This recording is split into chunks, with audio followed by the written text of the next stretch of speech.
Citizens Games. I'm Jason. I'm Peter. And we are joined this week by Paul Stormberg. Hello, Paul. Hi, guys. Hey, so this week we normally do a lot of different stories, but we figured with how long-winded we are and how long-winded Paul can be, we're just going to be able to fill all the time with this. We're going to be talking about the Gygax Memorial Fund, the new Gygax Memorial that is planned for Lake Geneva, and some of the other stuff that Paul does too, because been having a lot of fun thanks to things that Paul's been doing for years. So I thought we would talk about things like the Legends of Wargaming room, and of course the When We Were Wizards podcast, and many more things. So let's jump in. All right.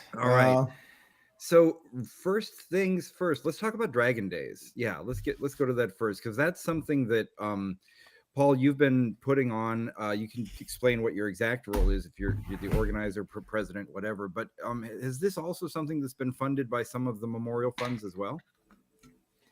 Yeah, so basically the Gygax Memorial Fund wasn't getting anywhere with the city of Lake Geneva on wanting to build a memorial to Gary in the city of Lake Geneva. So I came up with the idea about 5 or 6 years ago to have a series of initiatives that would help kind of educate the leadership of the city of Lake Geneva on the legacy and impact Gary had on the city and beyond the city and the world. A lot of people knew that Gary had created D&D, or that the game had been created there, but they didn't really realize what the sort of greater impact that Gary had on that. So we came up with a series of initiatives to kind of get the city and the citizenry and the leadership to start looking at Gary's greater legacy. So do you mean by that, you know, I don't know who has to be talked to, you know, about municipal governments, whether it's, you know, mayors, city councils, etc. But the people that had to be talked to, are you saying that kind of generally they didn't have enough of a visceral understanding of what this meant to people? Right. And so, you know, Lake Geneva is the kind of the town of the rich and famous. I mean, there are Gilded Age mansions around the lake for a reason, because the Wards and the Wrigleys and the Schwinns and all kind of the titans of industry out of Chicago live there for 6 months out of the year. Yeah, back before you could just take a plane and fly off to somewhere in another country or something. I mean, there was a train that came to Lake Geneva called the Millionaires Train. And that would come in every Friday night from Chicago and deliver all the millionaires. And they'd be there with their steamer trunks and their servants and their carriages, and they would whisk them off to their Gilded Age mansions to, you know, be wined and dined and live the life of a robber baron, I guess. Kind of the way that people would go from New York City out to the Hamptons back in the day, or from Los Angeles down to Palm Springs. Yeah, very much like that. And so for the city to want to build a memorial to Gary Gygax, the inventor of what most people saw as kind of an odd little cultural phenomena game, there wasn't a lot of interest in doing that. And there's also a lot of competition. You know, well, if there isn't a statue to the Wrigleys or the Schwinns, why would there be a statue to this, you know, cobbler who came up with this weird game? Mostly because people didn't understand the impact of the game at that time.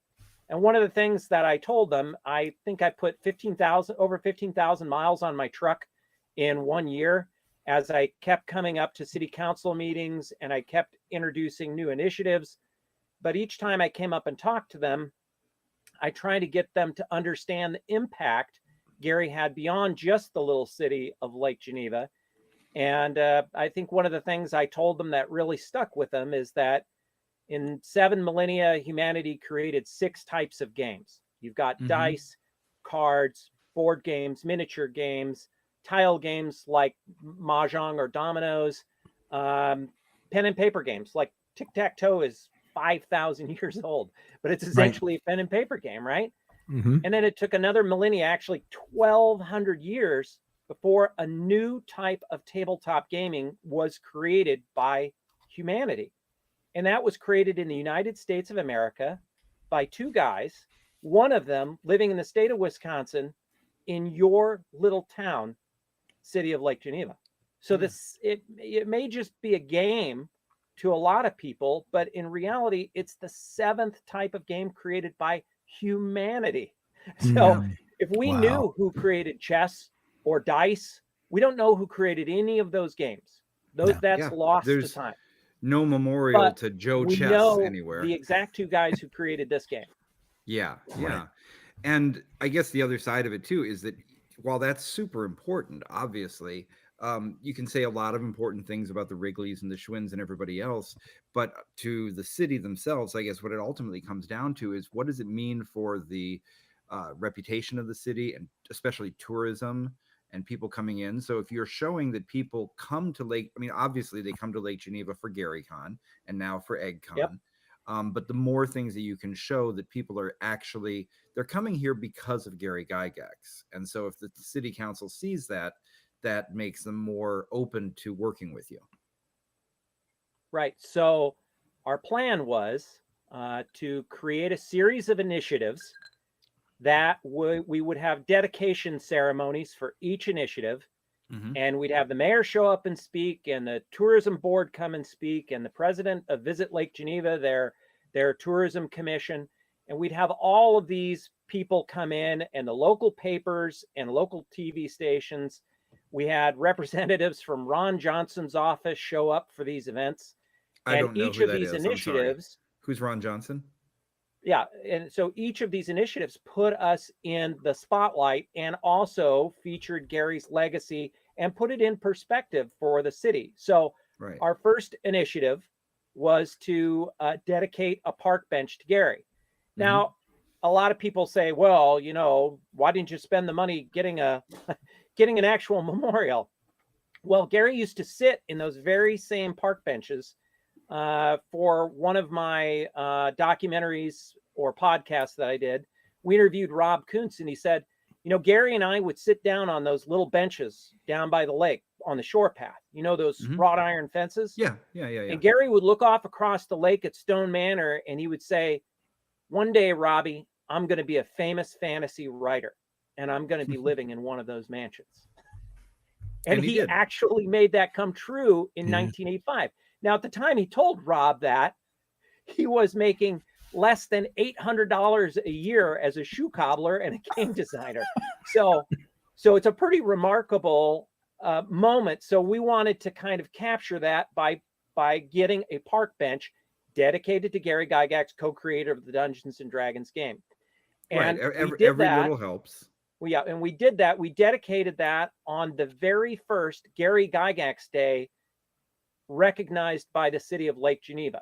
We got the mayor to make a proclamation that Gary was an important enough citizen to Lake Geneva to create an entire proclamation for his day being his birthday, July 27th. So on July 27th, Gary Gygax Day in Lake Geneva, we dedicated that park bench to Gary. And there's a little area offset. Gary loved Library Park. This park is the jewel of Lake Geneva. It is the most fabulous part of Lake Geneva because it's this big, beautiful emerald green park with a beautiful library. The library sits on that park, right? Yes, right. Okay, yeah, that's a beautiful library. It sits library. on the far west end. And that library itself is an architectural wonder. It was designed by a student, Frank Lloyd Wright, and has stained glass windows and an amazing panorama of the lake. I mean, it's a gorgeous building itself, but the park you really can feel that. I mean, when you go into the library, but the park that extends off to the west, that at the far west end, there's a little sidewalk that blocks off an area that's about 100 yards by 100 yards, maybe 75 by 75. We wanted to call that Gygax Park, and so it's partially zoned for the city and it's partially zoned for the park. So we couldn't quite get away with it. So we said that it's the Gygax Park, the Gygax Park bench or the Gygax bench park or whatever you want to call it. But basically that whole area is where we're going to put the memorial. So we kind of wanted to establish Gary's name and a footprint there. But Yeah. that's where Gary used to skip school, smoke cigarettes, and read comic books and dream about being a fantasy writer. So And it's I don't really know the if we place have, that he told his widow that he would want his memorial if there was ever a memorial. Yeah. Now I don't know if we have any photos of the library itself, but I mean, like I you don't said, think it definitely has a Frank Lloyd Wright kind of feel to it. You know, it has a lot of those things where you kind of go from small spaces to open spaces, which was one of his trademarks. But the main thing is that when you go into that library, it's a place you just want to be in general. And so there's a very wonderful sense of place that you get when you go into the library and you go. I do this every time I come to the city. I go to sit in the reading room, and you have the area with the Appendix N shelf, all of the books from Appendix N in the Dungeon Master's Guide, and then you have that chair, which I believe was also part of the Memorial Fund, right? Yeah, and so that brings us to the next initiative we had. So Gary had the Appendix N, Book of Inspirational Reading, in the back of the 1979 Dungeon Master's Guide, and in it he lists, about 100 different volumes of books that he said inspired the way that D&D kind of came out, the way that it was written. Obviously the creation of D&D is a little more of a complicated story, with Dave Arneson coming up with the concept of role playing, sharing it with Gary bringing in a lot of fantasy elements, and then we get Dungeons and Dragons. But essentially Gary's kind of genre that he applied to the game comes straight from that list of reading Vance and Moorcock and Howard and Leiber, and all of those authors become basically the blueprint for the type of fantasy that D&D is. Yeah, absolutely. So we, the Gygax Memorial Fund, bought an entire set. Well, we actually had the librarian, the collection specialist at the library. I gave him the list. I did a lot of research. It took me a month of research because a lot of them, those books are very hard to find now, and some of them are quite pricey. But we ended up distilling it down to just about 100 books, with some anthologies in there to include a lot of short stories. But we then purchased that for the library and donated it. And every one of them has a little sticker on the spine that says Appendix N on it. Yes. Oh, nice. Nice. I think that's from some great afterthought of Gary in the Dungeon Master's Guide to throw the Appendix N in the back there. Now it's a whole section in the library in his hometown. That's just one of the things that when people think about the influence of D&D on other games and everything else, there's a lot of things that became, I don't want to say tropes or templates or whatever you want to say for other game designers, because so many game designers now include in the back of their books, here's a list of inspirational reading for their game. And that all started with what Gary put in the DMG. Yeah. Right. Yeah. And well, tell us a little more about with Dragon Days, so exactly what goes on. It's not a gaming festival. Well, so I have to finish about the Sure. throne, because the best part about it is in the Appendix N alcove, as we call it. And of course I had to call it an alcove because I first learned that word from Gary in, I think, module B2, Keep on the Borderlands. So, so it's the Appendix N alcove. And in it, I thought, you know what we need? We need like a throne of the gods. No, what we need is a throne of reading. Yes. So I went out on Wayfair and found this massive throne. And we dedicated that in Gary's memory. And there's a big brass plaque that says Throne of Reading right on it. So it's this giant red throne that you can sit on. And when I came up with the idea, Gary's widow said to me, Paul, we used to have this really fancy Chinese chair, and it had foo dogs on it, like lion. They look like lions, right? And that's what it was decorated with. And Gary joked that was the Throne of Reading. Nice. Oh, so yeah, even so after she you was named it beyond pleased that we did that. Now, so there are I other just want to say, I initiatives. think it's wonderful that there's a tourist attraction that makes people go to a library and read. Yeah. Yeah. Yeah. And so so I'll go over a couple other things and then we'll come right back to Dragon Days, because Dragon Days really ties everything together. Mm-hmm. So another initiative we did was at Horticultural Hall. We laid the Gen Con founder stone, which is a stone that's laid in the front entryway, and it says Gary Gygax founded Gen Con here in 1968. Nice. Okay. And of so course, you're- now okay. Gen Con is North America's largest tabletop gaming event. And I think they had over 75,000 people this year. Sounds Pretty right. huge. Yeah. But that was also started in Lake Geneva by Gary. Mhm. And then we worked with the local museum, and they installed the Wizard of Lake Geneva exhibit. There's a beautiful very exhibit. famous sailor who won a couple of sailing trophies.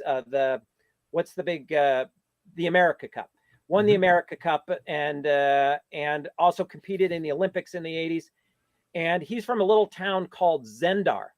Okay. And they called Ooh. him the Wizard of Zendar Mhm. because he was a wizard at sailing. Yeah. And so the people at the library the people at the museum decided, hey, let's call it the Wizard of Lake Geneva for Gary. So the Okay. Wizard of Lake Geneva exhibit is, I don't know, it's like 800 or 900 square foot. It's a pretty big room. And it's entirely dedicated to Gary's story of living in Lake Geneva, creating writing and publishing the D&D game there, establishing his company there, establishing Gen Con. And it's just all about Gary and his connection to the city of Lake Geneva and Dungeons and Dragons. Yeah, it's another thing And people should it also definitely visit when they incidentally go has into most Lake of my Geneva. collection in it. Oh, is that your collection? Yeah. No, that's good because what I love about that museum is you come in and first of all, you have this beautiful thing, nothing connected to Gary in this case, but they have that beautiful street scene. You go in and you just feel like you're stepping back in time. I forget if it's 100 or 150 years. And then the fact that they've dedicated this whole other room, like you say, in terms of actual ephemera, I don't know. There's the stained glass window from the Hobby Shop Museum. I'm sorry, from the Dungeon Hobby Shop. Sorry. Yeah. But most of the things in there are collections like yours, right?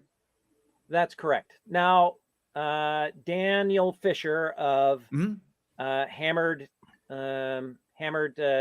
Games, I believe. I'm messing it up. I'm butchering it.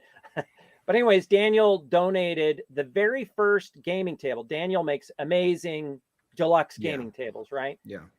So Hammered Games, they make specialty game tables mainly for role playing and gaming. And he donated the very first table he created, and it just so happens to have a nautical theme to it. Oh, which is incredible because the whole museum is nautical themed because it's a museum on a lake. yeah. Nice. Great. So Dragon Days. So just tell us about the rest. I haven't gone to a Dragon Days. What happens? Okay, so one of our initiatives was to have a citywide festival that celebrated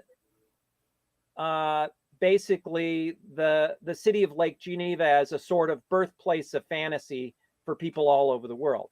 Yeah. Now, I get a lot of grief for saying that it's the birthplace of fantasy, but what I mean is it's a birthplace of fantasy. Yeah, yeah. I know we could also say Minneapolis or Twin Cities, I should say, but this is where things actually got kicked off. And so the reason why I think that we should celebrate it as the birthplace of fantasy is because a lot of writers, artists, video game creators, and actors have kind of gotten their chops playing Dungeons and Dragons or working in the hobby industry of Dungeons and Dragons. And so a lot of people came to fantasy through Dungeons and Dragons. Now, the other thing is that we don't just focus on Dungeons and Dragons as part of Gary's greater legacy. Obviously, there's gaming, right? He created Gen Con, which is now a massive gaming convention. But TSR also published hundreds of games. And those hundreds of games were enjoyed by are enjoyed by millions of people all over the world. Now, we all know Dungeons and Dragons is enjoyed by tens of millions of people all over the world. 50 or 60 million have played it so far. But then what a lot of people don't know is that TSR, Gary, remember I said Gary sat on that park bench dreaming about becoming a fantasy author. So Yep. Gary really encouraged the publication of short stories, science fiction, fantasy through Dragon magazine, and Yep. ultimately came to the conclusion that TSR needed to be a publisher of fantasy fiction, and did. And so, Yeah, and even after his tenure, when sorry, I get my Lorraine, when Lorraine Lorraine was Williams, CEO, yes. Mhm. they grew to be, I don't know, one of the largest, if not the largest, fantasy novel publishing houses. They didn't necessarily get the mainstream respect because people said it's genre, but it was huge, and it actually was more than half of TSR's revenue for years. Yeah. So TSR in Lake Geneva published over 360 novels. Yeah. What other town of 8,000 people has published that much? Now they And some don't of the get and a some of the lot. greatest fantasy authors. I mean, R.A. Salvatore, Rose Estes, obviously, Yeah. Well, Hickman, and everybody. yeah, just look at the authors that were being published in early Dragon magazine. Ben Yeah. Bova, George R.R. Martin. You had Fritz Leiber, Moorcock Vance, Sprague de Camp. I mean, there were some real sci-fi and fiction royalty that were showing up because it gave them an outlet to write. It was becoming, it was becoming a place to have an outlet to publish your fantasy fiction. It And was really kind of a resurgence of what happened in the 1930s when you had the original fantasy and sci-fi pulp publishers out there, and they were giving so many people starts that ended up becoming huge authors later. It didn't have a huge moment again until the 80s and the 90s with TSR. right. And, eventually, and so the moment that TSR, because early on, recall that Quag Keep is the first Dungeons and Dragons book. And Gary had been writing to Andre Norton and telling Andre Norton about this game. Mm-hmm. And Andre Norton said, well, why don't you, I think he went to Gen Con South in Florida. Mm-hmm. And Andre Norton said, well, why don't you come over and run a game of D&D for me? Yeah. And Gary kind of said, okay, do you have any players? And so she called up her son and all of her friends who were on spring break at the time, and had them all come over and play D&D with Gary Gygax on spring break.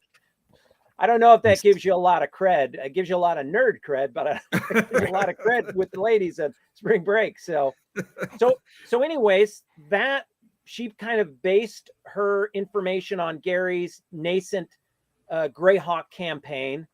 And of course, it doesn't look anything like the world of Greyhawk in the book, but that's because she was just kind of going off what Gary was telling her and vibing off of the game that Gary ran. But she did create another trope right there, the idea of the gamers falling into the game, which has been done by other authors later, and even by the cartoon. They all had the bracelets with the polyhedrals. That's right. That's right. I just remember that. Yes. And that was what bound them to their quest, but also bound their fate because it was literally determining what they were. Yeah. Yeah.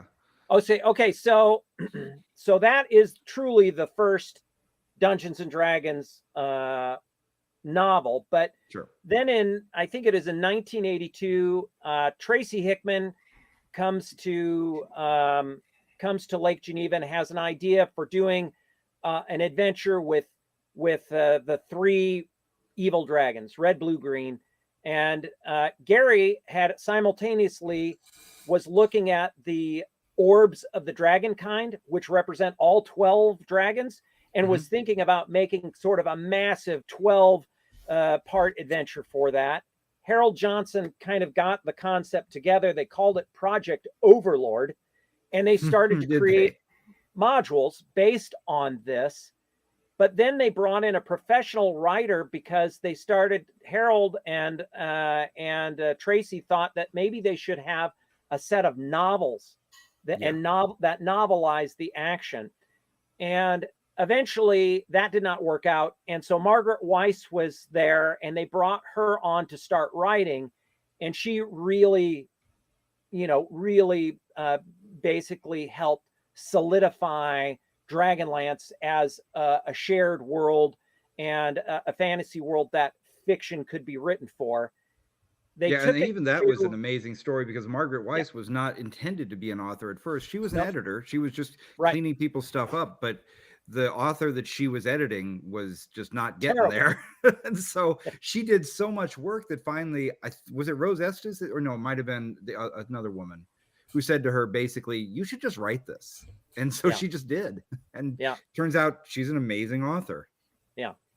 And so they take this to the board, and Mhm. that's Brian, Kevin, and Gary. Yeah. And they're kind of saying, we think we could do this. We think this will be successful. Having the synergy with the modules will be great. We think we can sell this, no problem. And Kevin kind of said, well, I don't know. We're not a book publishing company. And Brian said, yeah, Gary, you're the one who's always wanted to be a fantasy author. You're the fiction guy. What do you think? And Gary said, I think we should go for it. And that became the beginning of the novel empire for Wizards, for TSR, first 360 stories. Yeah. And then another 300 out of Wizards of the Coast, continuing that tradition. And now with Hasbro, those lines of stories from Ravenloft and Dragonlance and Forgotten Realms, they have expanded to over 1,000 novels, all based on these properties. And even back in the TSR days, so many of those went on to the New York Times bestseller lists. I mean, these were it's not just a matter of putting out a lot of books. They were books that really, really did well. Yeah, they were successful books. Mm-hmm. And so it's interesting, though, that Gary had this vehicle for himself to fulfill his dream, right? Which was to be a fantasy author. He already had a novel that he started publishing serialized in Dragon magazine called The Gnome Cache, but he'd always just wanted to be a fantasy author. But do you know who the first person serialized? Sorry, was the one that he serialized, was it related to the Gord the Rogue books, or was it a totally different thing? Totally different. Okay. It was called The Gnome Cache, and it had it was kind of Vancian, where I don't know the if hero you can be Vancian, although the hero, who was Dunstan, was always having a great plan, but then just totally fouling it up and having it burn him in the end. Yeah. And the greedier and the more selfish he was, or the trickier he thought he was being, the worse he would get burned. Yes, that's very Rialto.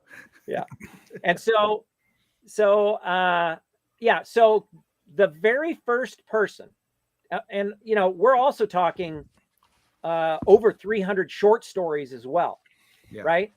This doesn't include the Endless Quest books or anything like that. But guess who was the very first person to get published, have a piece of fiction published by TSR in the Strategic Review? In the Strategic Little Review? Robbie Kuntz, who was sitting next to Gary on that park bench. The Vermilion volume.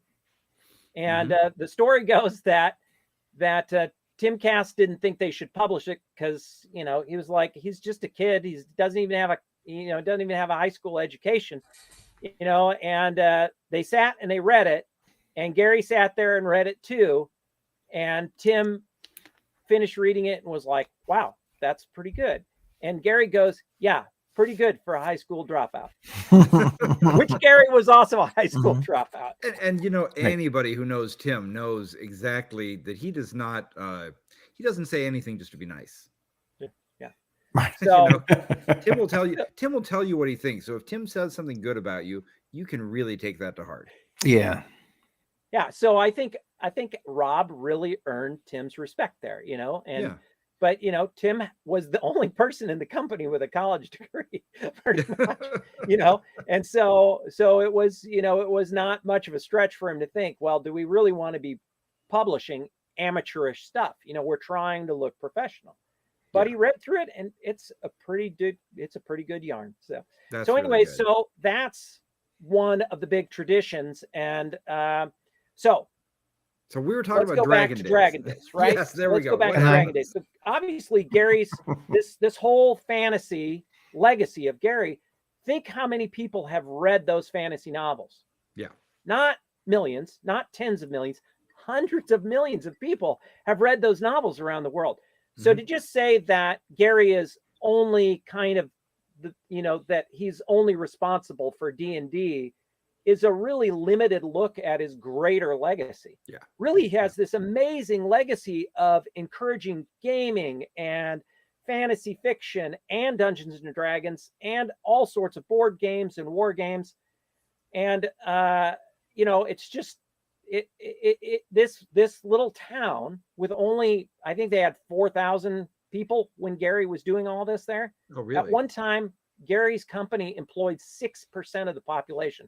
6% of the population. And the town just is like, whatever. and 50% of those were the last name Bloom. Yeah. So I'm just kidding. That's a joke, folks. Yeah. Yeah. So what Dragon Days does is it's a citywide celebration of Gary's legacy that focuses on all the elements of his legacy. Yeah. So at the park, we have a fantasy fair, which is basically a Renaissance fair. I was going to most say, like Renaissance a Ren fairs kind of straddle the line between a Renaissance fair and just a D&D festival, right? Yeah. So Right. we're With the giving the occasional Renaissance fair time-traveling people, we're Klingon saying showing up. this is a D&D fantasy fair. So we want people dressed as wizards and we want people dressed as orcs. We want it full on D&D fantasy. So at the festival, there's a couple things that we have. Of course, we have a lot of vendors selling medieval crafts and also gaming materials, dice towers and miniatures, as well as needlecraft and all sorts of things. Soap, adventuring soap, adventurer soap of different flavors. And so it's a really just basically a medieval Renaissance fair, but with a high fantasy element to it. We have a hay bale dungeon maze where little kids can go through the dungeon maze. I think you can see it on one of the pictures there. Yeah, there we have it, and right as in the bottom right. As they go through the maze, they turn over tiles and it says, "You've encountered a pit," and only the thief can get them around the pit. And then as they get to another one, there's a glyph, and only the magic user can get them past the glyph. And so in order to solve the dungeon, they have to have the 4 character classes. They have to have a wizard, warrior, rogue, thief, cleric. They have to have all 4 of them to be able to succeed. Now, if they don't, when they get to each of the corners of the dungeon, there's a dragon. And the dragon can only be defeated by one of the classes. So a fighter can defeat one of the dragons. A cleric can protect you against the fire-breathing dragon with a protection for fire spell. The wizard can dispel the magic of the magic-using dragon, etc. And in each of the 4 corners of the tower is a huge treasure chest and a dragon breathing smoke, which is great. That's great. And I The just want to kids say love something that. about that maze that I love from what you're telling me, because I see in the picture, it looks like the kids are about maybe 5 or so. And what you just described is such a great lesson for kids. You have to work together with others. You Right. can't do it by yourself. Right. You know? Yeah, absolutely. That's really, that's really cute. I love that. Yeah, and we do get a lot of adults going through it as well, because it's a fun adventure. And you get gold, plastic gold coins and jewels and rings and all sorts of fun things in the treasure chests at the end. But you can also get a magic item that represents a character class. So say you don't have a fighter, if you get to the tower where the magic sword is, you can take that magic sword, and then it is as if you have a fighter in the group. So it really, you can play with as few as 2 character classes, but then try to build yourself up to get all the magic items so you can solve the whole dungeon, or you work as a group. But we do get a lot of adults going through it too. Yeah. So well, it's and I love that you did it as a hay maze, because for us Midwesterners, so I'm from Western Iowa, you're from Nebraska, right? Yes, indeed. So we're close enough to each other, although, we'll have some Hawks and Huskers fights later. But, I like the Midwestern flavor of it. Well, how it came to be was we found out that we could not block off the park. We could not fence in the park for the festival, so we could charge admittance. Instead, it has to be open. So anybody can walk through the festival. So I thought, well, we'll just get some hay bales and we'll gently remind people that they have to go through the entrance and pay. And then I said, you know what? We could take a whole bunch of bales of straw and make a dungeon for them to go through. Right. And that is why I get up at 5 a.m. on Friday morning and hitch up a hay trailer with 216 bales of hay in it and build a dungeon every Dragon Days. Oh my gosh. How many years has Dragon Days been going on? Well, we had a sort of a dry run or a soft opening for Dragon Days 0 in 2023 because we wanted it to be really big and really special for the 50th anniversary of the game. And so we did, in fact, get ready that first year. We had a couple hundred people, but then I think we had something like 1,800 people the next year for the 50th anniversary, and 350 of those 300 and something were kids. Oh, that's nice. That's awesome. Yeah, and so you can go to Gen Con, you can go to Gary Con, you can go all these conventions, but it's basically for a bunch of middle-aged dudes to go play D&D, right? And there's not a lot of kids there, and there's not a lot of families there. But this year, we had our second official annual, and we had 2,000 people in attendance, over 2,000. Oh. And we had 400 children attending. That's the good. Museum, for example, broke its all-time attendance record. Last year at Dragon Days was the last time the record was broken. Nice. So we broke that record. Over 400 people went to the local museum because of Dragon Days. Yeah, this is great. And then they went to the local library to see the exhibit about TSR fiction. We had some of the older grandfatherly sort of TSR people and grandmotherly sort of TSR people read one of the bedtime stories Gary used to tell his children. And so it's called Ruko, the Smallest Samurai. And Gary had written it up in like 1985 and had pitched it as a children's book. Well, I went back through and edited it down a little bit, and we read that every year to a group of, a couple dozen children from the Throne of Reading and the Appendix and Alcove at the library. Nice. Great, because, well, you obviously know Paul, but I'll tell other folks. So Ernie Gygax, Gary's oldest son, did his own retelling of it in a book, and I put that together for him.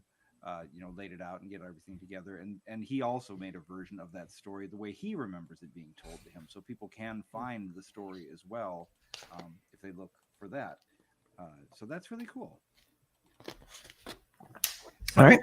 We're going to get to the memorial itself and the things that are planned for it, but I wanted to talk a little bit more about some of the other stuff that you do. And so for folks One moment. What's happening? Sorry. I'm having a little trouble hearing you. You're very soft, so I was trying to turn up the volume a little bit. Did I get really quiet? There you go. Yes, you were quiet. Yes, you got really quiet to the point where I was using AirPods to listen in, and they pooped out on me, so I put in the wired headphone and I tried to adjust the gain for my own headset, and I think it adjusted for everybody else too. Okay. How's my volume now? Is it too loud?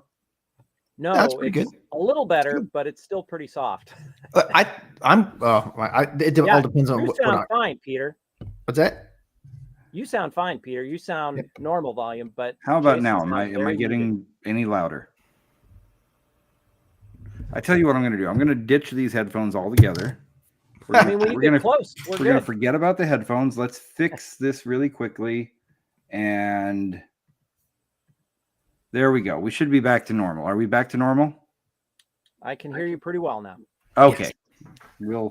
This is a highly professional podcast where we don't have any problems. We never have technical issues, right? Well, anyways, I was just saying that I don't know if people heard it or not, but I was saying that Ernie Gygax did his own version of that bedtime story, which I designed the book and put it together back when Ernie and I were partners on things. And so if people do want to find it, they can. I think he called it Sammy Zawa. And Sammy Zawa.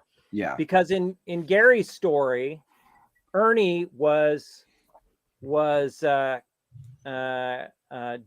Ernizawa, and there was Ruko, which was Luke, and then there was Captain Igori, which was Gary Gygax. yes.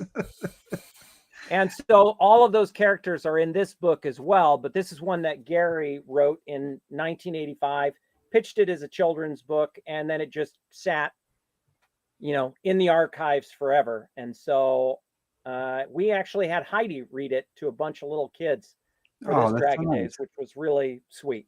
So that's so nice. And for anybody who's not sure, that Heidi Gygax, which is Gary's daughter, one of Gary's daughters. Yeah. So So we also have gaming at Horticultural Hall during Dragon Days. Oh, great. And we had a huge crowd there. The favorite thing of people there is that we have 4 tables set up that teach anybody how to play D&D. You sit down at the table, you get a very simple Moldvay basic character sheet with Morgan Iron Wolf and Black Dougal and the rest of them. And you go through the sample Haunted Keep dungeon that Moldvay created as well. And we have some great game masters, and you get a free set of dice when you sit down to play the game. And we had like whole families who had never played the game at all before sit down. And one gentleman came up to me and said, I've been playing since the 80s, and I have never played with my family until we sat down at Dragon Days and we all played together. And now we play every week. Wow. Wow, that's cool. Yeah. So, this isn't a game convention to serve gamers who know gaming and have gamed and are there to game. This is planting the seeds of fantasy, the interest in fantasy in very young kids. Yeah. Whether they go on a live action dungeon adventure or they play their first dungeon adventure at Horticultural Hall, or we have the movie theater. They go to the movie theater and they watch the D&D cartoon. And then that's followed by the D&D movie if they're old enough to watch it. Yeah. And then you can go on a tour of 330 Center Street. And the kids always love the part where I bring out the little plastic Hong Kong monsters and explain how they came into existence. Yes. One guy told me that whenever I tell the story of Robbie Kuntz holding the owl bear and going, "What is this, an owl or a bear?" He goes, "I'm an owl bear. Hoot, hoot, hoot. Grr, grr, grr." And he moved it across the table. And that was the creation of the owl bear by 18-year-old Rob Kuntz, right? And so the kids, one guy told me, he says, my kids can't stop talking about that. I was like, really? The history tour of the 330 Center Street? They can't stop talking about it? But that was one of the things that they thought was, that really stuck with them, because one of our initiatives was to donate a replica of Gary's sand table in the basement. So as part of the historical representation of the gaming spaces there. Yes. And so this kind of gets into, now we're going to get into some of the things that you do with GaryCon and Legends of Wargaming. And I'm going to ask you a question at the outset here, because, Paul, you're not the sort of person who talks about himself very much, but I'm going to ask you about yourself here, because I met you because of the Legends of Wargaming room, and, playing in the sand table at Center Street and all of these things. And you, in the time that I've known you, it's been all around GaryCon, and you've always been the person who has the legacy. You're sort of, I see you as sort of the curator or the guardian or preserver of the legacy, and other people are too, but you're very much that. And I have never asked you how that started. Well, I think that, like a lot of us, I started right after the Satanic Panic playing D&D. And I had this theory. Remember how in TSR's kind of trajectory, they're really huge in 79 and 80 and 81 and 82. And then 83, they kind of fall off a cliff, right? Sure. Yeah. My theory is that everybody who got involved was in junior high or a freshman in high school, right? And Yeah. then in 4 years, they all went to college and their groups broke up, because that's exactly my timeline. Yeah, I think you and And I are probably we- the same age. Yeah, I think that and makes we sense. that was it. That was it. Our group was done because we all went to different colleges all over the country, Mhm. and that was it. We just did not meet again.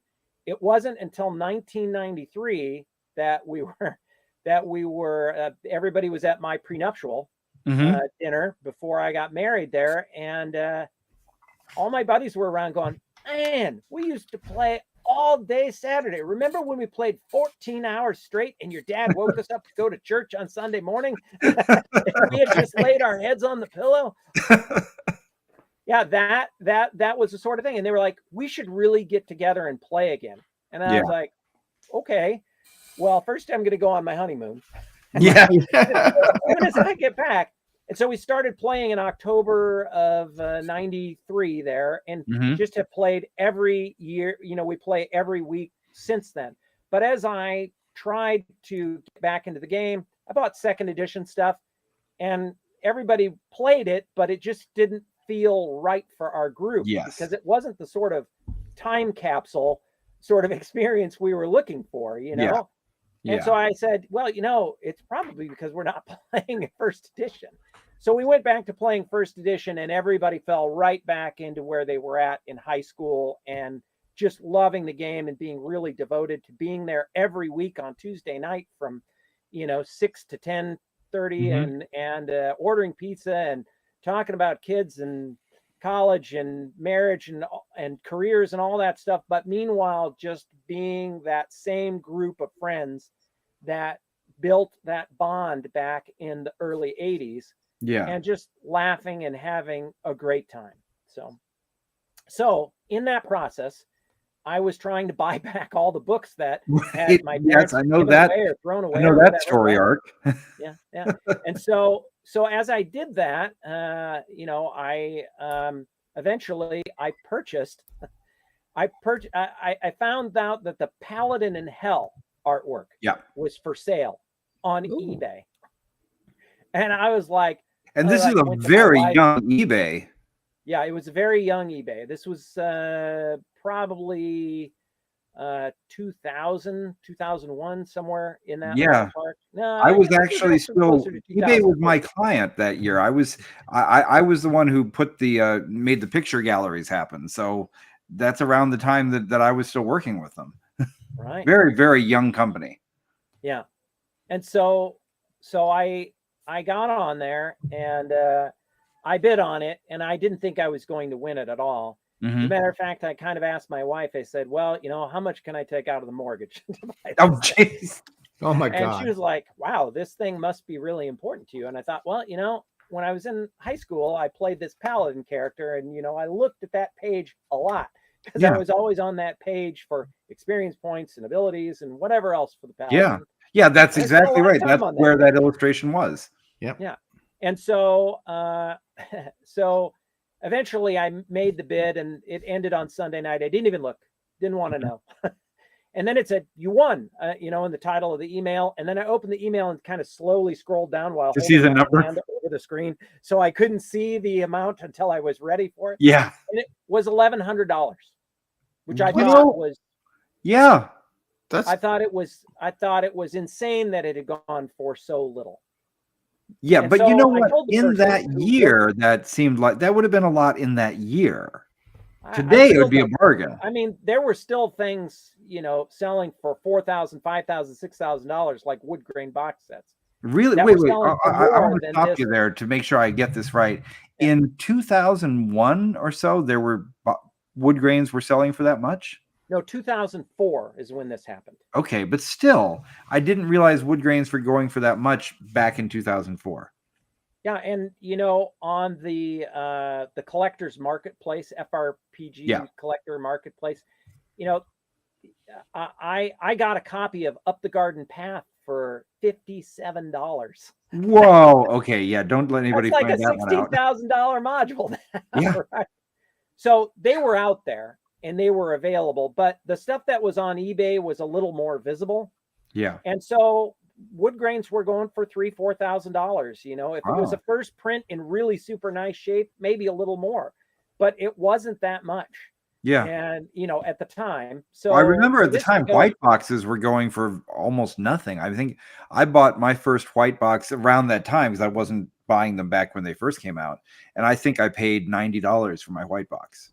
Yeah, I bought my first wood grain and it was a first print. I think I bought it for $3,200. Yeah. Right around that time. So, well in any event, I was amazed. I asked the seller, who was a friend of Dave Sutherland's and worked at the Domino's Pizza next to Dave in Sault Ste. Marie, and had sold it for him because Dave needed some money. Yeah. So I said, you know, can I get a letter of provenance or something on this? And she said, here's Dave's phone number. Just call him. So I called Dave Sutherland. And Dave said, man, you know a lot about this stuff, Paul. You know, I'm dying of liver disease. He said, I'm in end-stage liver failure, and I'm supposed to die within a year or two. And short of a transplant, there's really nothing they can do. It's due to Agent Orange poisoning from his Vietnam service. Oh, my God. And so he said his daughter was getting married in a year, and he wanted to leave her a trust. And so he said, would you auction off the rest of my memorabilia and stuff? Yeah. And so I got all of this stuff and sold it for $33,000, which it was just a box of junk to him. Right. But it was like his first print Dungeon Master's Guide that had come right off the printer. His first print Monster Manual, which had come right off the printer, because he was the first guy to see everything that came from the printer. Of course. And he had it autographed by Tramp and Wham and Gary. And so some pretty amazing things. Not a lot of his art, because, of course, the big story for Dave is they threw away a lot of the art in about 92. Yes. That's and a very Dave sad came story. down and looked at the pile of art, and the only thing he saved was Paladin in Hell and that. Yeah. And that. Nice. And that's something that I honestly feel privileged to see that every time you bring it out to GaryCon. You know, and it's so, really special. So that was the beginning of me starting a relationship with people who worked at TSR. Paul, I'm going to interrupt you because yeah. we have audio listeners only. So I wanted, when we just said and that, so for the audio listeners who are listening, what Paul just said with and that, he just scooted to the side, and behind him is a framed original. That's the original artwork. Yes, the painting itself of the Dungeon Master's Guide, front and back, with the Ifrit and the City of Brass and everything that you know, but it's the actual original painting. Just happens to be just, you know, sitting there behind him. Paladin in Hell's over here somewhere. Yes. So that started my relationship with the first TSR employee, and then Steve Marsh, who is a creator of a lot of the fundamental concepts of the game, through being Gary's pen pal. He came up with the good evil alignment axis. Oh yes, the chart. Yeah. Right. Okay. And he came up with the concept for the planes. He came Did up he with do the that? concept. Was he the one that did the actual diagram of the planes and the alignment? No. He explained it to Gary. He said it's like a box of photocopier paper. Okay. So you've got the box. The top is the positive. The bottom is the negative. The four sides are the elemental planes. The air inside is the ethereal plane, and all the pieces of paper are prime material plane. That's how he explained the model to Gary, and Gary was like, brilliant. Yeah. Nice. And that became the model. He also said that, Gary, law and chaos, they don't seem, you want to say evil, but you also want to say not lawful, but it seems to be representing an ethic, not a moral. And he thought you should have a moral axis that's good and evil. And then we get initially in the Holmes basic set, we get the sort of 5-point before we go to the full 9-point alignment chart. But that was basically spurred on by Steve's letters to Gary saying, you really need to have a moral axis in here. Yeah. And then he also brought the concept of psionics to Gary. He had a class called the Mystic, which had mental powers. And then he also did all of the aquatic creatures in Blackmore. like Saugen, which is a huge. Oh, was Steve a creature Twin in Cities D&D gamer? lore. What's that? Was he a Twin Cities gamer? No, he was like a Mormon in Utah. Oh, he Oh, just wow. correspond. See, this is what I think a lot of people, especially younger gamers, it's hard for them to wrap their heads around that all these people in different cities, nobody was on the internet. There was no internet. They were writing letters to each other to stay in touch. And somehow this community built in places where people had never even visited each other, yet through the post, they managed to create a community. Well, it's crazy. All right. So the crazy thing to me is how does somebody in Utah get on this mailing list of people, in Milwaukee? Like, I don't. Well, that's the thing. It's a mailing list. I can tell you from my own personal experience, before I got into publishing, the whole reason I started my first magazine was that my friend Paul and I subscribed to a zine called Punk Pals. And it was just punks all over the world. And we're just writing to each other. And that worked. And it worked with gamers. It worked with punks. You would just send letters to each other. You'd put a directory in. You look in the back of Avalon Hills General, there would be a list of just people to write to. Yeah. Looking for opponents. Yeah. Huh. Interesting. Well, Okay. so he says, I got a box of stuff. I was going to put it on the curb for recycling today. Do you think anybody would be interested in it? And my friend Alan Grohe said, oh, no, you need to talk to Paul Stormberg. Yeah. And then eventually Ernie Gygax came to me, Rob Kuntz, Darlene came to me, Zeb Cook came to me, Jim Rosloff, Laura Rosloff, and just one kind of a constellation of TSR designers, artists, and even a few insiders like Ollie Cahoon, Tim Cahoon, who ran the HP. The HP system and ran all of the Spark.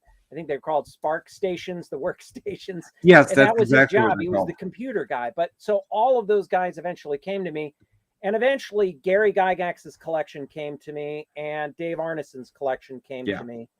And so through this my original training was I got a degree in anthropology, and I specialized in archaeology. I was an archaeologist for like 8.5 years, and I worked for the Smithsonian, went to India. I worked for the National Park Service, traveled all over the United States. I never knew that. Archaeology. I was also a combat medic in the Army, traveled all over the world for that too, and all over the country for that. And so, when I got to be involved with all this stuff, and as I started kind of learning this background history, Dave Sutherland saying, just simple little things, which are magical to me. Yeah. Like he said, Tramp and I, the window in the art room at the little gray house, it was a single pane glass. It was so cold in the winter that we put some styrofoam up in there.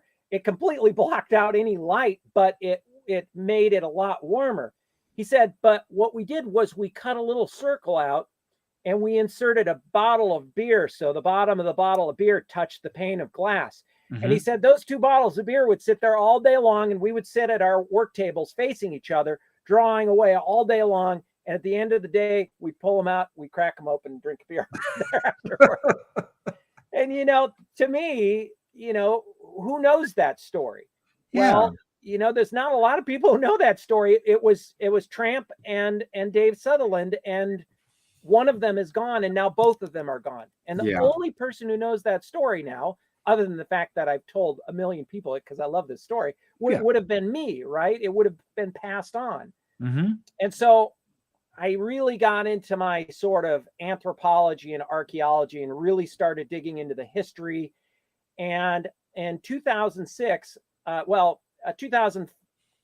2000s, I went online and I found out you could actually just send an email to Gary Gygax, which is great. So we're just catch him on Dragon's Foot. Yeah. Well, way before Dragon's Foot, he had his own chat group. Right. Geneva Online, Gygax Talk, something like that. Yes. And he would do great things on there. I mean, amazing things. And I really got to know him through that. He actually gave me a nickname in our correspondence. He accidentally typed my name Stormbeard in one of his emails. And then he just said, hello, Stormbeard. And when he would send me emails ever after. So I just became Stormbeard to him. That's funny. He was great. And and he was so available to his fans. It was absolutely Yes, amazing. I remember that. I do remember that. But he would pose questions like, if you want to know what Gary's game genius was, Mhm. just listen to this example.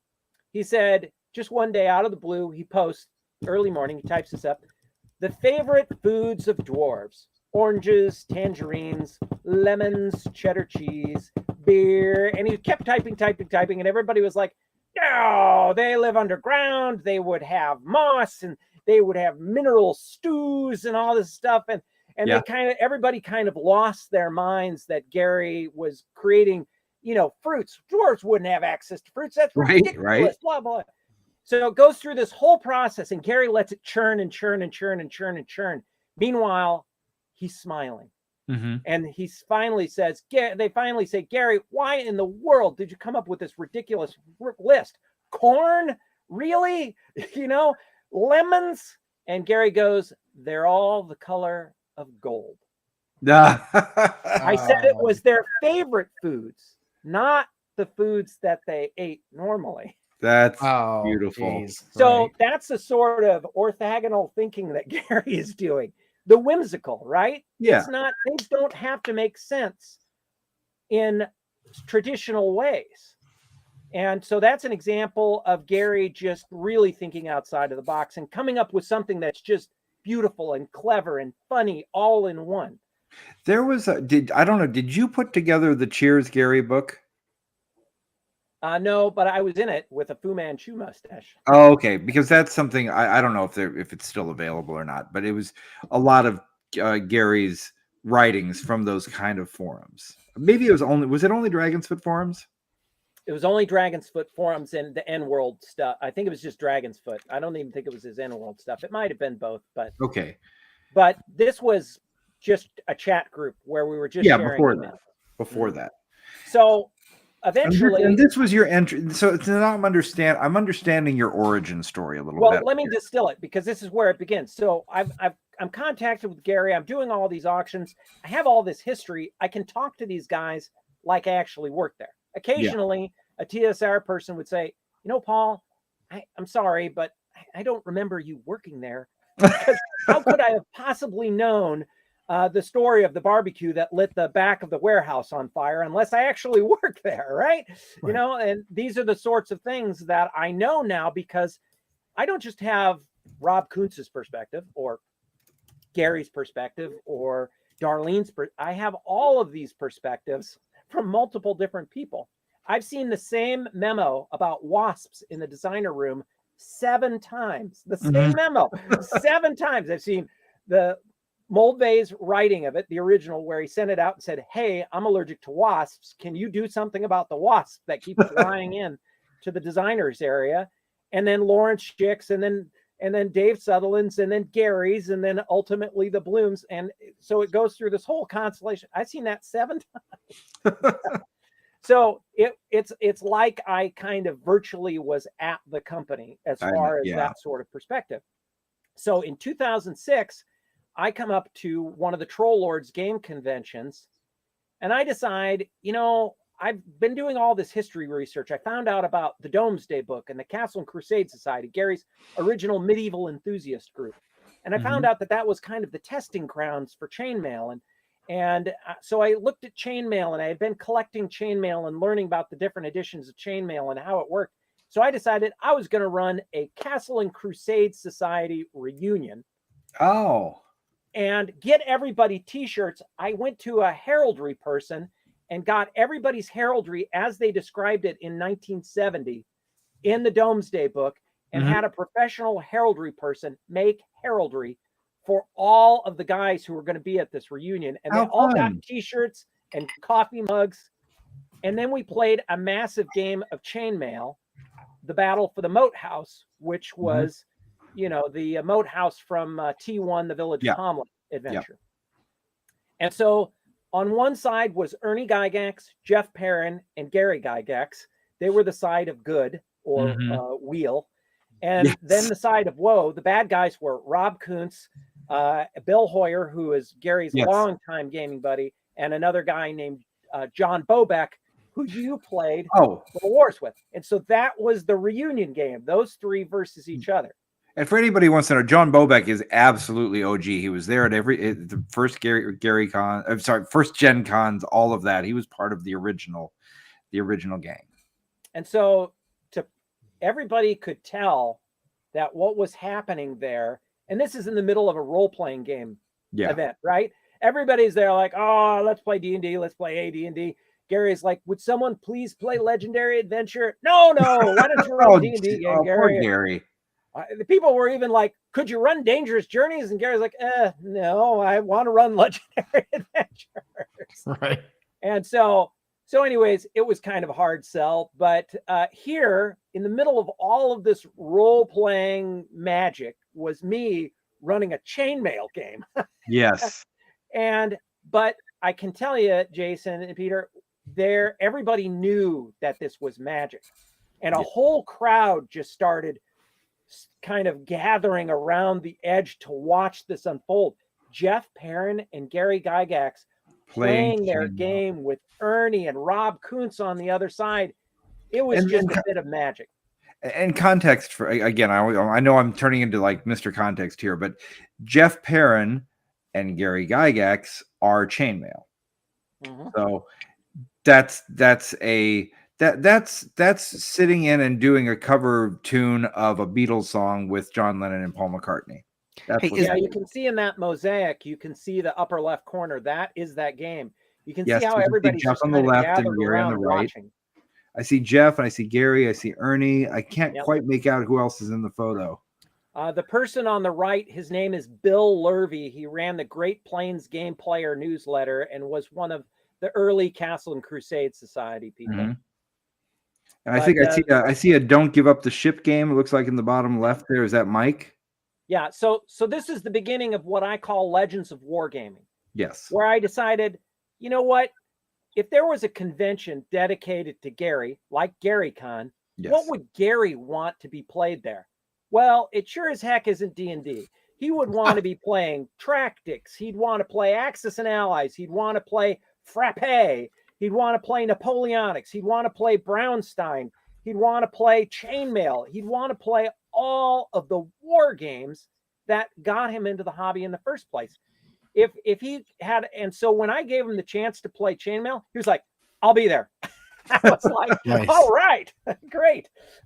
Yeah, Gary I couldn't get into any of his games that year because they were always sold out.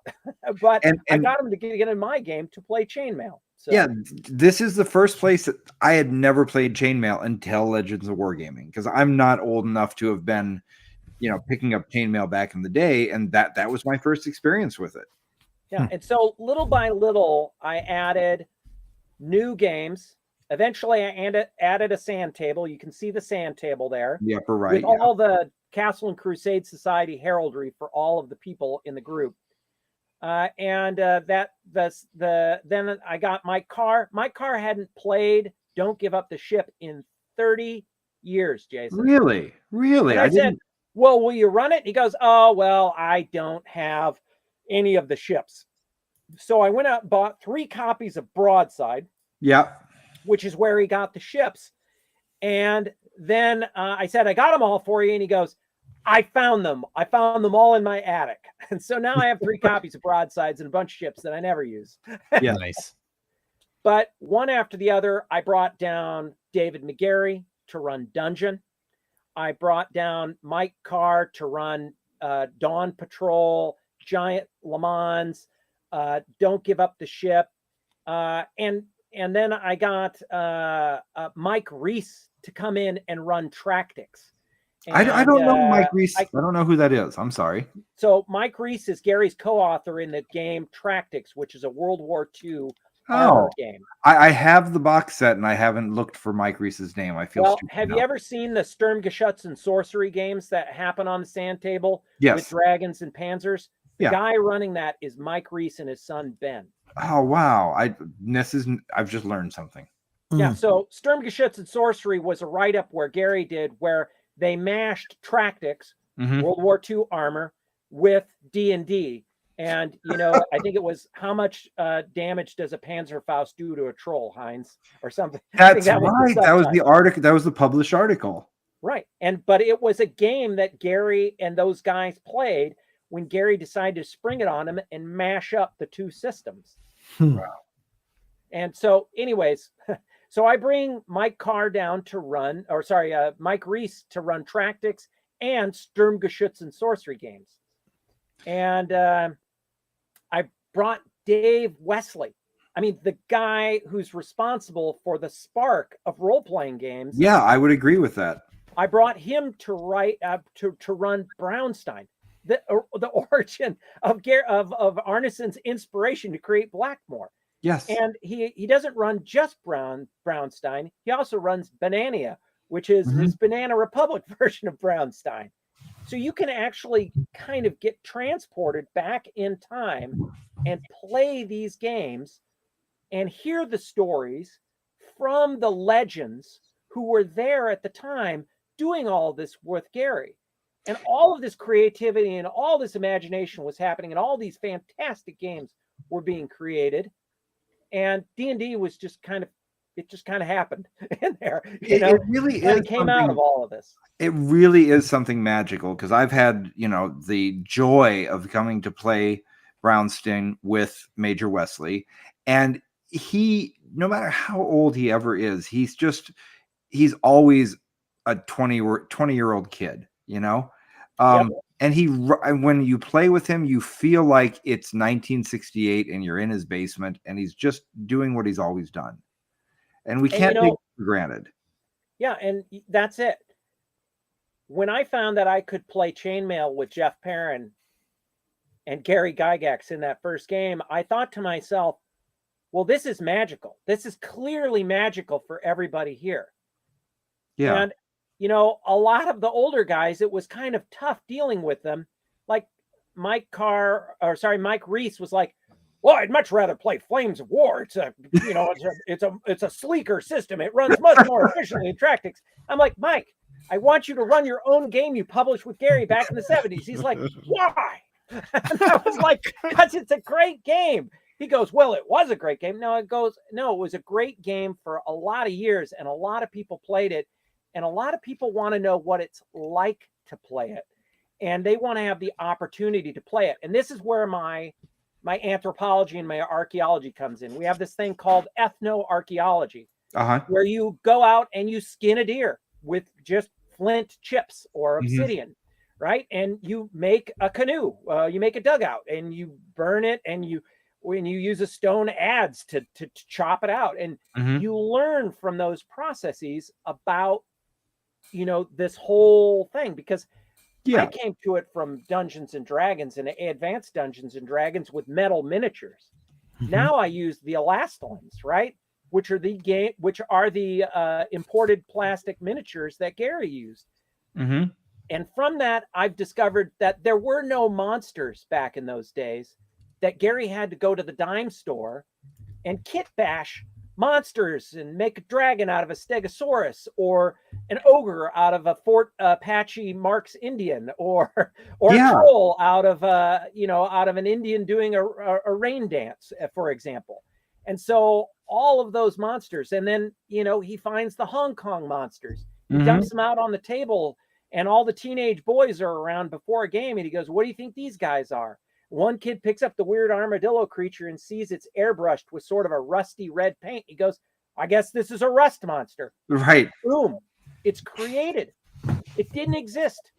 There's no mythology. There's no history.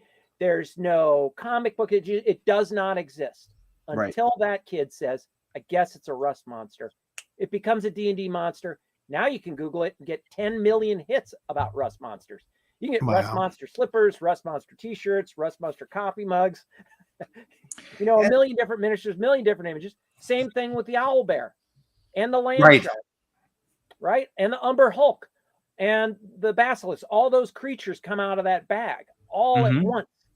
They're created right there on the spot by those teenagers and 20-somethings that are standing around the table and imagining what they would be. It's a moment of collaborative. You could not get miniatures at all. You couldn't get a dragon miniature. You couldn't get a note. They didn't exist. There were no miniatures for chainmail and that sort of fantasy element, and therefore there were very few by the time even D&D rolled around. Yeah, it's moments of collaborative creation, and I'm getting a much better picture now that I understand your archaeology background and the way that you're describing this, and how to actually. There's very few hobbies or industries that have had the kind of attention that tabletop role-playing has. And it's been purely by luck. People like yourself, John Peterson, Matt Shoemaker, etc., who have Shannon Applecline, etc., who have done a job of digging into this. And I hadn't thought about what you're describing with the ethnoarchaeology until just now. Gédéon Castle in France. Uh-huh. So Gédéon Castle, they're doing that. They're rebuilding a medieval castle, and everybody has to live exactly as they would have in that time and work as if they would have in that time. And you use the same tools and everything, right? Yeah, with certain health and safety regs put into place. Right. Yeah. So they don't have the same. So there's not a Monty Python scene where you hear a power drill operating in the woods. Yes, that's so good. But that is a really great insight into it. And just speaking of that, the photos that we're putting up here right now. So some of the people that we're seeing in these photos, so we see you, of course, in the top left. We see Jeff Perrin down on the bottom. We see Mike Bernard, but then also we see I'll just say new folks. So I see in the bottom left there's Bill Meinhardt, who's probably got the best RPG collection in the world. John Peterson, the premier historian of a lot of these things. All these people coming together in this space, and that's an amazing thing that you've created here. Yeah, because to be in Gary's basement, one of those pictures shows the sand table in Gary's basement that we did for the 40th anniversary of D&D. Was that only that year? Well, now the Gygax Memorial Fund, part of one of our initiatives, we built a sand table. I built a sand table and installed it in the basement, same as Gary's table. Oh, okay. Well, then I guess I feel very lucky because I was there for that year and I didn't realize that was only that year. I put the new one in 2023, I think it was, for the very first Dragon Days. And now during GaryCon, you can go over there and play on the sand table anytime. So, yeah. But what I learned from all this was I learned a lot. I mean, one, just having Mike Bernard sitting in the basement. Yeah. Right. And Terry Kuntz in that basement. All these memories come back to them that they had forgotten about completely. Memories of when they were teenagers in that basement. And Mike Bernard came around the corner and hit his head on a pipe and went, "Oh, that's still there." It's so funny. I met Mike Bernard in the basement at Center Street for the first time. And when I saw him, he was kind of turned to the side and all I saw was his silhouette. And he has a very Gary silhouette. Uh-huh. And it was the most surreal moment because I didn't know who he was. I hadn't met him before. And I just come down and here's this person that has Gary Gygax in the basement. But he turned out to be Mike, one of the sweetest people I've ever met. Yeah. And so then when Terry Kuntz was standing there once and I heard him and he was putting the Elastilon figures away. These are 40 millimeter figures imported from Germany. They're inexpensive, but they're hand painted. Yeah. And he's putting them away. And I could literally hear him muttering under his breath, "The Vikings go here. The Normans got to go down here." He was putting them on the same shelves that he put them away on when he was a teenage boy playing in that basement. That's amazing. And to me, that's just kind of magical stuff. That's the good karma. So as much as this costs me to put on, as much as it is difficult and challenging to do all of this stuff, that magic of kind of making that connection through time, it just can't be beaten. Yeah. And I think my absolute favorite memory is Wesley, who's a big guy, big rotund guy. He's a huge personality too. Yeah. And he's older and he's very loud and he's bombastic and these two little kids come up to me, 10 and 12 years old. Hey, mister, can we play in that tank game that's going on over there? I go, sure. You just go ask Grandpa Dave if you can play. And these two little kids come up on either side of Dave, who is setting up the Russians on his side of the Tractics game that Mike Reese is running, that Dave Wesley hasn't played for the last 40 years or something like that. And without, these two kids come up and they go, hey, Grandpa Dave, can we play this tank game with you? And without missing a beat, not being insulted at all, he goes, sure, you two can be the Russian tank drivers because you'd be about the equivalent skill level of a Russian tank driver at this time during the war. And he gave them each a tank. And off they went. Oh, that's great. So that is wonderful. So that's really why I do it. You know, the joust, which you can see in the upper right corner, that's based on a one-page rule set in the back of chainmail, the jousting rules. One page. It's just a matrix where it's rock, scissors, paper. You know, I'm going to lean left and you're going to aim for my head or whatever it's going to be. And then you consult the chart. But, you know, I put some coconuts in there and some knights in there. And I put the heraldry from the Castle and Crusade Society on there. And suddenly it's the Gary Con jousting tourney, right? Yeah. And one time when it was running, I sat there and I saw a group of about 12 kids from ages 8 to probably about 16. None of them had their phones out. They were running their own little tournament, their own little jousting tournament with this little set of rules that Gary just created offhand in the back of this book. And they were having just the most magical time just playing this game together and laughing. And the older kids were helping the younger kids. And it was beautiful. And so that's what I live for, is connecting this history to the next generation, but also giving a chance for the people who are part of these games and these cultural moments to kind of share that with everybody. So that's the purpose of Legends of Wargaming. That's wonderful. And that's a good segue then into our penultimate topic. We're going to go to the Gygax Memorial finally, but the penultimate topic would be the When We Were Wizards podcast. So, and I wanted to kind of get to those points first because I'm a voracious consumer of fantasy history, of D&D history, of RPG history.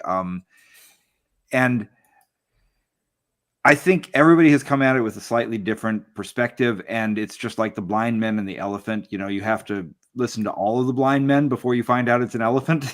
Right. And you have to read Shannon Appleklein's books. You have to read John Peterson's books, the stuff Michael Whitwer's done. And then this, I think you put together a really important piece of the puzzle with this podcast here. And I'm going to say at the outset, there's been a little bit of differing reactions to it from people who have their own perspectives. You know, some people have said, oh my gosh, I don't like the way that Gary's presented in this, or I don't like the way that this person's missing or this person's in it. But the thing is, and I definitely want to hear you talk about who all was involved in the historian side of it. But my impression was that this was a very dispassionate and objective look at the actual receipts, you know, at the actual verifiable history. And I learned things that I had never known before. I got to re-experience parts of the history of the game that I did know, but it was enjoyable to hear from a different direction. And it was done, and I know I'm sounding like I'm blowing smoke here. I'm sorry if I'm embarrassing anyone, but it was done with a way that I hadn't heard presented before, in a very professional and entertaining manner. So tell me how you got the people together to do this, and I think it's important because there are a couple of points where people don't always come out the best, and because everybody's human and we're real people and we have good sides and bad sides. And if somebody ever told my personal story, I'd be like, oh my gosh. So, but the fact that you've just established, you know, why you care about this and why this matters to you, I think helps understand that we can trust some of the things that are in it. So tell me a little bit about who the people were that came together to create this and how you did. I'm assuming you hadn't done a podcast before, how you did something this professional. Well, so it all started in like 2012 when the D&D documentary came out. Remember that? That was, Yeah. that was the one with Anthony and Matt and everybody. Right. Yeah. And it funded for $220,000 or something like that. And yeah. Well, at one point, after they had interviewed a bunch of people, they came to me and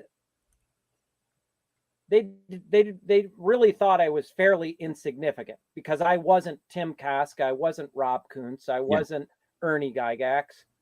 But then they came to me and they realized I knew all of their stories and I could go on for hours about their stories. And then I had all of their personal letters in scans. I had photographs, I had artifacts, I had memos, and I had all of this stuff that, in addition to just having the oral tradition from all these perspectives, I also had some really deep personal moments with these guys where they basically laid their soul out to me about what happened at this time. And you don't get that in any of the other books. You just don't get that sort of raw emotion moment in a lot of those books. And I just felt that that part of the story was really important to know because we were losing these people. And eventually they would be gone. Now, that, of course, ended in a lawsuit. And of course, because of the curse, right? Which I don't know which lawsuit we're talking about because there's so many. Which one are we talking about? This is the very first podcast, the D&D documentary that was done by Anthony. That lawsuit. Yes. Andrew Pascal and James Spratley and all those guys. And I think it was Iconoscope Films or something like that. I don't remember who was on the other side of it because I'll just admit I'm a partisan in this one on Matt and Anthony's side. So I'm not going to I won't say anything publicly. That's fine. And so I'll just say that the two sides fell apart. Yes, they did. And the other side decided that they were justified in going forward and just making their own movie.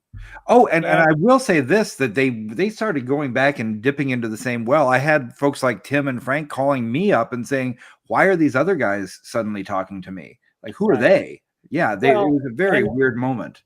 To me, if you're going to do a history about the origins of D&D, who are you going to talk to but Rob Kuntz? Yeah.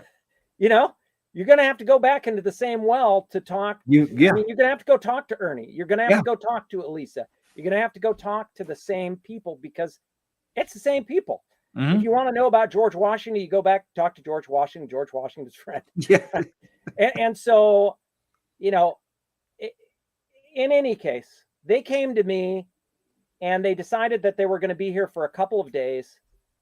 And I set up the sand table with all of the elastomins laid out, and they bought a studio and they set it out and they got the digital cameras that were used in the latest Superman movie at the time. And they put them on tracks and gantries and flew them over the table and took all this amazing B-roll of my elastomins on the sand table. And it was cool. And then they sat down and they interviewed me. And they asked me questions. And then I told them stories that I had heard. And they asked me more questions. And I told them more stories that I had heard. And then they said, well, do you have this? And then I would get this artifact out and I would show them. And it just kind of kept snowballing. After they had gotten 16 hours of footage of me just talking, they realized they had an entirely different movie just from my narration of the story. Because my narration of the story ends with an amazing healing moment between Gary and Dave Arneson, which you get a little bit of in When We're Wizards, when Gary and Dave come to sort of an accord and try to get the band back together, basically. Yeah. But I have the letter that Gary said saying, Dave, I know we have some bad blood, but I really think that we can come together and build trust and do something great together. And Dave replies to him and says, I agree. I think that we can rebuild trust and we can go forward and make something great again. And that was when Gary was trying to bring Dave in to publish Blackmore. Mm-hmm. And that's, nobody knows that. Nobody has read those letters, right? The letters reside in Gary's collection, which I have. Dave's letter is in there. And then in Dave's collection, that's where Gary's is. And so, both of those letters exist and you can see the reply. Yeah. And so, but I also had the meeting minutes where Gary thinks that they're trying to steal the company to Minnesota, and he feels betrayed by Rob and slams his fists on the table and just is so frustrated that Rob would stab him in the back. But it's just a misunderstanding. Gary feels besieged at that moment. And that's why everything falls apart. That's why Arneson is crying in the bar afterwards. Rob runs crying out of the little gray house. That's the humanity of this stuff. This is the families and friends and loved ones that are broken by this moment. And that is the story I wanted to tell. And when I had told the whole story and I finished it, the entire documentary crew was crying. And they said, this is the story we should tell. Yeah. So that became the basis for the Great Kingdom. Mm-hmm. And then they got sued into the Stone Age. Yeah. And so that fell apart. And so I had thrown everything I could into the D&D documentary. Mm-hmm. Failed. Threw everything I could into the Great Kingdom. Failed. Yep. And then I was exhausted. Oh, I imagine. And people were like, Paul, why haven't you written a book? Geez, do you know what I've been doing for the last 6 years? I've been trying to get 2 documentary films done and just pouring everything I have into it. And it's a lot. And then the Secrets of Blackmore people come to me, and Dave Arneson happens to have, I happen to have Dave Arneson's collection. So yeah, that was handy for them. But also in Dave's collection, Dave had over 800 photographs of his wargaming days. The guys in the basement playing Don't Give Up the Ship, playing Brownstein, photos of Gary's sand table in Don Kay's garage in Dave Arneson's photos. So that becomes 70% of the Secrets of Blackmore's visual imagery comes from the Arneson archive. Right. And it gets done. It gets done. So I'm excited. It does. So then the Great Kingdom people come back to me and they say, COVID is, we have a screenwriter who wants to embark on a new thing. And he wants to license some of our interviews that aren't covered in the lawsuit settlement, whatever it was. And so that's what it became. Was we initially got together, Adam Turner and I, and a film crew, and I flew out to LA in January of 2020. Ooh, nice timing, Paul. Yes. Yeah. And we sat in this backyard studio, and it was Adam and I going back and forth. And it was clear to me that Adam had an idea of what the story was, but we just weren't meeting. I was trying to tell the story like I had done for the documentary crew when they had filmed me for 16 hours. Yeah. And then Adam was trying to tell it, as a screenwriter. Yeah. And so we did this whole thing. We filmed, we spent a week up there, and then we just scrapped the whole thing. And then COVID happened, and we realized we were never going to be able to do it visually. Yeah. So we came up with this idea that we would do a podcast, but it became the most professionally produced, historically accurate, intense podcast, most expensive podcast to ever be created by humanity. I don't know why you when you started it, I think you said you were the first couple issues or episodes would be free and then it would be pay. And I'm like, okay, great. I'll pay to listen to these. But you ended up doing them all for free, didn't you? I didn't pay anything. Yeah. The problem was that we had to do legal clearances. And the legal clearances were very expensive for the first 5 episodes. And we weren't making any money. So Yeah. we ran out of money. We didn't have Mhm. any money. So we saved up our pennies, or as I said, when we finally finished them all, I Yeah. said, well, we found enough coins in the couch to finish this thing. And Right. basically what that meant was we found enough money to pay the attorneys to do the full legal review, because Right. we were having them do them an episode at a time, but we found out it would have been much cheaper if we had finished the whole thing, gave them the whole thing. Oh, yeah. Right. And so when we got to episode 5, we were like, this is going to cost us $50,000 to get this all legally reviewed. This is ridiculous. Wow. And so we just, we didn't pull the plug, but we basically had to say we can't afford to continue this track. And none of us had ever created a podcast before. Yeah. Adam Turner was a screenwriter, and Andrew was a film guy, and it just wasn't. It was like a documentary film without the images. Yeah, Right. Yeah, I mean, it's a pricey proposition, no matter what, even without the legal clearances. But typically a podcast, a couple people sharing their opinions online, you don't have to have a lot of legal clearances for that, especially if you're just going to be talking lightly about things. Yeah, but I mean, that's the difference. That's the difference. This is different because I was dredging out like legal documents and testimonies and people spilling their guts. But I mean, I can't tell you how much was left on the cutting room floor.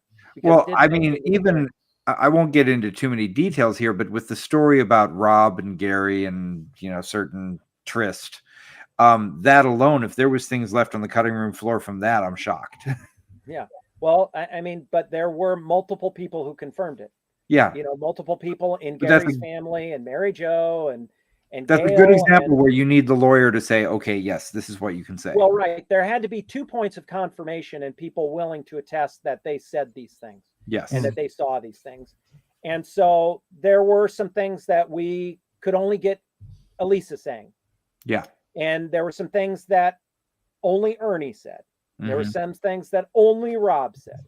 And, I don't doubt their veracity one bit, because a lot of these people were really spilling their guts, about how they felt about things. And it's probably the last chance anyone will ever get to hear the emotional truth about this story. And let's face it, Gary was the charismatic, beloved creator of D&D. Arneson got swept aside. Everybody else got swept aside. Gary was the conquering hero through the whole thing. He got to write the history. Well, the Blooms were bad guys, and Lorraine was evil, and blah, blah, blah, blah. But then you hear the actual story, and you're like, oh, well, Gary was probably just not a very good businessman. Yeah, and there's no shame in that. Right. No. And, Lauren Schick says it. A lot of these guys create this cultural phenomenon and they think everything I touch is gold. Right. Well, no, you just created something that no one else thought of, and it succeeded wildly because it filled a void that had no walls.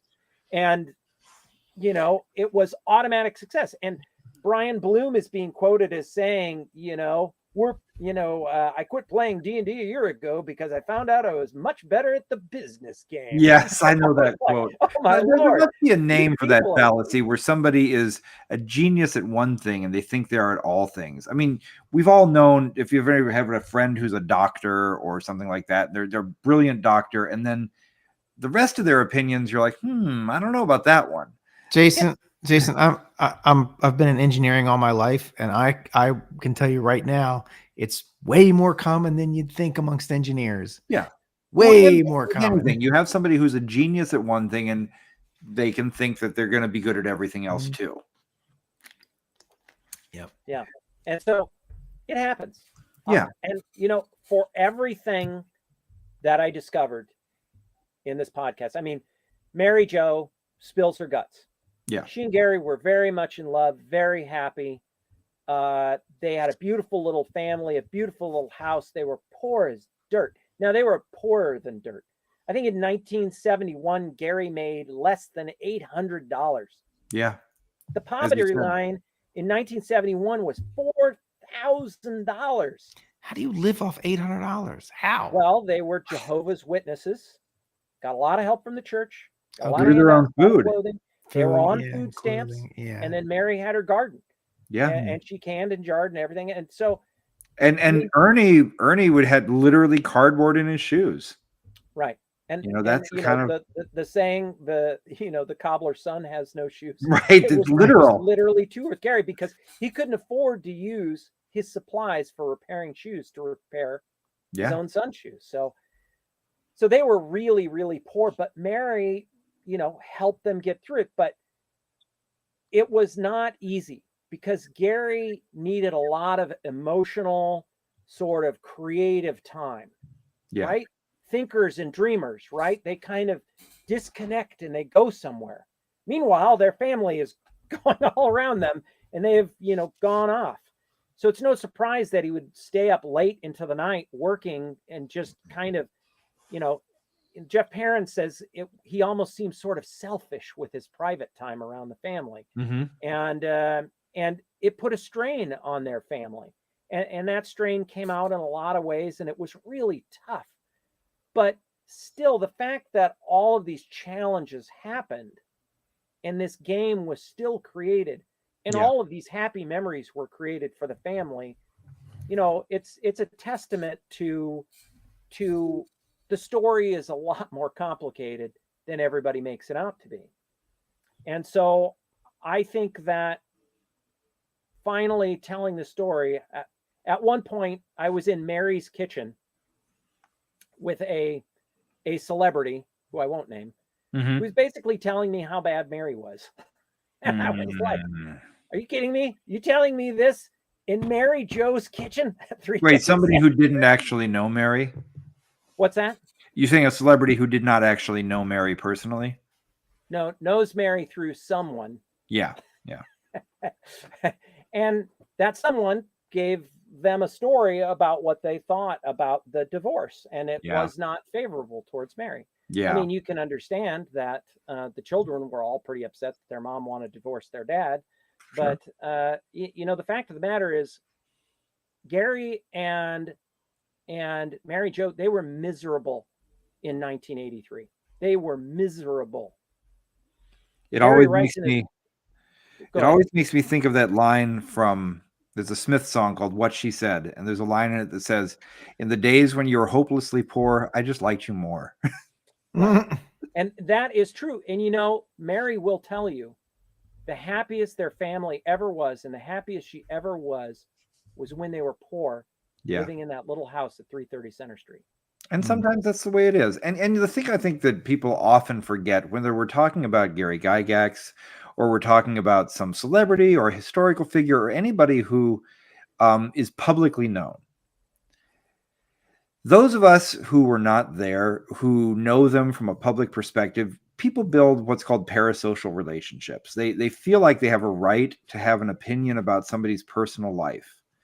And we wouldn't want anybody getting into our personal lives and digging up all the things that were between ourselves and our loved ones. And I think really when it comes to some of those kind of things, it's helpful to hear in the histories, like, okay, there were personal things going on and that affected the stuff that we care about. But I hope that people remember that whenever you want to talk about, whether it's Dave Arneson, Gary Gygax, Ringo Starr, whoever, remember these are human beings just like you and me. They have human emotions and lives, and we shouldn't use them as fodder for our own entertainment. These are real human lives. Right. But it is important to understand where they come from. That's right. And like Gary's second wife gets a lot of grief. And when I first came on the scene, it was sort of, she was a gold digger and broke up their marriage. Mm-hmm. That is the furthest thing from the truth at all. In fact, you read Gary's letters to his friends at the time, and he's like, I met an amazing woman. Sure. She's made me want to write again and live again and just be happy again. And he is so happy, and he can't wait for his divorce to end. Now that's sad, because at one point, Mary and Gary were very happy, right? And their little family was happy. They were poor, but they were happy. But at a certain point, it didn't become about that anymore. It became about Gary kind of being run down by running the business of D&D and then coming home and then being run down about the business of running his household. And it just became too much for them as a couple, and they broke. These things do happen. And Gary had to get out of that situation. And when he does, and he meets Gail, he just is in love with this woman, and he is so happy. Yeah. And as a matter of fact, remember I told you always wanted to be a fantasy author? He had completely given up on being a fantasy author. Yeah. Gail said, "You're miserable with all this crap. You know, you've got stuff at home, you've got stuff at the office, and you're miserable with all this crap. You know what you should do? You should write a novel." Yeah. Because it will help you get out of this funk you're in, and it will help you create and move forward. He wrote Gord the Rogue because of that. That's great. You know, I mean, anybody who knows me knows that Gail and I have our own history that isn't the greatest, and I'm not going to get into it. But no matter what I think of the interactions that we had over the years, I am happy to hear about the happy times. And it's good to know. Yeah. And yeah, I'm happy for it that. wasn't always happy between them either. But it was they anyone. were a married couple. And yeah. And Alex too. Alex is Gary's son. Sometimes he kind of gets forgotten in all of the histories of things, right? Because there's the before Gail time, and you get all the history from kind of that perspective, and then it drops off the cliff. But again, this is folks inserting themselves into a parasocial relationship where they really should just not. I think maybe just don't, But what I think is great about the podcast, like I said, I believe anybody who's interested in the history of D&D and in Gary's life and all these things has a lot of different sources they should go to. Definitely read Game Wizards by John Peterson. He does a great job kind of outlining a lot of the documented historical issues there. But what I think When We Were Wizards does is it adds that human aspect to it. Some of those moments that you're not going to hear those anywhere else. And honestly, Paul, I think if you decided to bundle those up as an audiobook, you should sell that because people should pay for it. And if you're somebody like me or Peter who listened to it and enjoyed it and got it for free, we'll donate to the Memorial Fund as a way of paying for it. Well, we have about 1,500 listens a month. That's good. That's good. And so that is just enough to pay for our subscription. Yeah. No, like I said, I know these are expensive propositions to do these things. I've done professional. What we're doing here tonight, this costs us nothing. We just get together, a few bucks here and there. But when you actually put something together, I've done, shows for iHeartRadio where the budgets get big and the costs get big, and it's a hard thing to do. And so, monetize that thing, man. Do it. But let's segue into the big story now. Let's talk about the Gygax Memorial itself. So there is what I think is an incredibly creative and fitting approach. You've talked about Dragon Days and the people that are all coming. We know people come to Lake Geneva for Gary Con, for Egg Con, for Dragon Days, and the opportunity to have. I don't think I've seen an interactive memorial before. So let's start with just what the plan, if all the funding were to happen, if the total banana were to come together, what this would be. Well, so initially Gail was just going to make a bust. Yeah. And she had even hired Gerald Sawyer, who is the Bronze Fonz guy, right? Oh, it's the Bronze Fonz, right? I mean, the Fonz is decent. Yeah, and so I think she paid him like a $10,000 consulting fee or something like that because he's an internationally known guy. He came and made a design and everything. It didn't look very good. I don't know if you've ever seen the bust, but it's kind of garish and kind of I've odd. never seen the bust, but I've taken a selfie with the Fonz, and I would tell you, and I used to actually work in the same building as Henry Winkler, and I'll tell you that Fonz is not Henry Winkler. Yeah, well, of course not. He is the nerdiest guy on the planet. Yeah. So anyways, the park of course, the city didn't want to build a memorial to Gary. They felt that there were many more important people in the city, and Gail fought very hard to try to get it in Library Park, because Gary actually wanted this area in the park because that's where he would skip school and smoke cigarettes and read comic books and amazing stories or whatever, fantastic tales.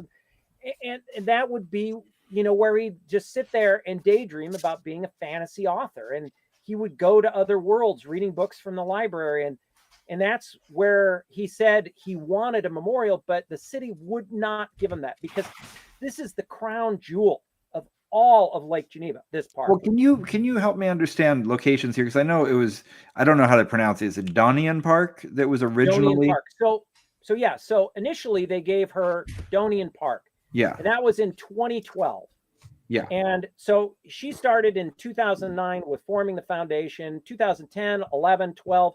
She went to the city council meetings every single night, went to every single park board meeting, and they all just kept saying no, no, no, no, no. Matter of fact, the very first time she went to they said, as a matter of fact, we're going to create an ordinance that no memorial to anybody will ever be built in Lake Geneva. That was their first answer to her. Man, that seems absolutely just vindictive. Well, I think you have to understand it from their perspective, though. If you've got a town with the Schwinns and the Wrigleys and the Otto Youngs and all these famous people and rich people and captains of industry, if they all of a sudden said, "Hey, I'm going to give you $1 million to put this statue in your town," right? No, I'm going to give you $1 million to put this statue. No, I'm giving you $1 million for my husband. No, I want a museum for my husband. You would start having this sort of avalanche of memorials. And that's what I don't see a problem with that as a city that wants to get people to come and spend money there. That sounds great. Memorials are great. They really don't want people to come there, because people come there anyways because of the lake by the tens of thousands. Yeah. So they're handed all of these tourists with a silver platter because they're on the lake. Right. They don't need to make more tourists come there. Okay. But anyways, so they give her Donian Park. Donian Park is called Donian Wetland Reserve. Does that sound like a place where you could build a memorial? As a homeowner, when I hear the word wetlands, certain things pucker up. Right. And so sure enough, I went out there, and on the public protected areas database, the GAP, the government areas of protection, or whatever it's called, GAP database. Yeah. Well, Donian Wetland Reserve is on there. It's something like a class 2, which means you can put in small pads for trash cans or drinking fountains, but nothing else. Yeah. And fair enough. So ultimately we decided it was not, but Gail went back to them and said, "Okay, well, thank you for this land. Are you restricting me from building it anywhere else in the city?" And they said, "Well, no, we won't restrict you from anywhere else." So that left the door open for her to campaign to get Library Park, because that's what Gary wanted, was Library Park. Then at about that time, so she had a plan for a bust. She had money coming in from individual donors, gamers. Yeah. And there was a charity auction, which happened in 2010, and another one in 2011, another one in 2012, run by Gen Con or Wizards of the Coast. True Dungeon gave her a big check, but all of that amounted to about $50,000, including $18,000 from the hardcovers, the AD&D hardcovers. I was going to ask about that. That's a shockingly small number to me. So this is all around 2012, 2013, right? Yeah, she was getting 2.5%, Gary's original royalty on them. So I'm really shocked by that, because, those hardcovers were big news. Everybody was talking about it. Everybody's buying it. And to be perfectly frank, they did not do a great job with them. They were not high quality books, but because they had the Gygax Memorial imprimatur on them, people were saying, "Yeah, I'm going to buy these because I want my money to go to that." So, Jason, let's say they sold 180,000. Sure. Right? Or whatever. Whatever. And Gail got $1 for, or whatever. She got some percentage of that. I mean, yeah. They didn't give her. I mean, it costs money to make those books. They weren't giving her 100% of the value. Of course not that, but that's a shockingly small number. It is a shockingly small number, but it's the number. And it's on our taxes. One of the you things can see that it come people in get on our taxes. And this is one of the things that people get the most confused about publicly is they'll say, well, hang on a second. I bought the books. I know all this money was going to the memorial. Didn't Wizards give them $1 million or something? No, they gave them 18,000. No. $18,000 and a couple smaller checks as it trickled down to almost nothing. Yeah, that's less than I mean, if you're a mid-level manager getting your bonus check at the end of the year, that's less than that. Well, it's about the same as Gary's royalty. And it is Gary's royalty on the original AD&D books. That was his royalty on those books, was 2.5%. Yeah. So, I mean, I wish that was a negotiated down royalty too. Yeah, and so I'm telling you, I wish it was more, but that's what it was. I mean, True Dungeon gave us a check for $9,000 for the first day of receipts at Gen Con 1 year. But they were running Village of Hamlet, which is Gary's adventure, which is ironic, right? And then Wizards of the Coast are selling Gary's AD&D books, and he's getting a percentage of that. And then all of the stuff that was sold in the auctions, it was everybody was getting something. Are those the auctions that Frank and Harold ran? And I think Jim Kinchin might have even run one. Sure, yeah, but there were several of them. I think at one time Wizards of the Coast found a big pile of old books in shrink wrap in the warehouse and gave them, and they sold that. But the thing about that is that people were getting stuff for that, right? Yeah. They were donating $20 to get this book, but they were getting the book, right? Yeah. And the same thing with the other books. I mean, they weren't giving $30 per book to the memorial. They were giving $30 to Wizards of the Coast. And then Wizards of the Coast gave Gail whatever they decided they were going to give her as the profit. And as you know, profit is a black box. Oh yeah, you can define it however you want. If you don't ask for 10% of cover, they can say, well, we didn't make any profit, so you get zero royalty. Ask anybody in Hollywood how that works out. Yeah. Right. Yeah. And so this is the misunderstanding with this fundraising. Now, Gail really probably shouldn't even have been fundraising, right? Because she didn't have a spot for the memorial, but she was working towards it. She had a design. She had Donian Park, which was sort of a placeholder, but she kept working towards it. Well, in 2012, she got ill and was hospitalized for a month because she had tuberculosis when she was a kid, and she started having problems with her liver. And so she was really ill for a while. But during this time, a single person stepped in and made a $175,000 donation. Now, this is where people think, oh my gosh, look at all this money we raised as great gamers and a big group of people raising money. But what really happened was one dedicated gamer came in with $175,000 and said, I want this memorial to be built. Right. Well, Gail being ill and not in great shape, it took her about a year to recover. She keeps going back night after night. And one of the aldermen at Lake Geneva said, oh my God, Paul, thank you so much for doing this. You can't believe how terrible it was for Gail all those years. To come there night after night after night, to hear her talk about her husband, and for them to just say, we do not want a statue to your husband. Right. Stop coming to these meetings. But she kept going 4 years. And these aldermen were like, this one alderman was just ashamed how Gail was treated in those early days. Okay. Ashamed. It was not easy for her. And, Gail's not the best PR person, but Gary is the person who put her in charge of this stuff. Sure. And so it is what it is. But she did fight very hard to get the memorial. Now, after about 6 years of getting no answer, eventually this this donor just said, well, you know, Gail, I know you've been trying really hard, but the city's not going to give you Library Park. There's just no way. They're not going to give you Library Park. And so if they're not going to give you Library Park and you can't build in the Donian Wetland Preserve, I just don't think this memorial is going to happen. So Okay. I'd like my money back. Okay. So we got the lawyers together and made an arrangement and returned the money with the hopes that the donor might come back. Okay. And then Gail is at her wit's end. And she brings me on and says, Paul, I want you to take over the memorial. You've helped me with everything else.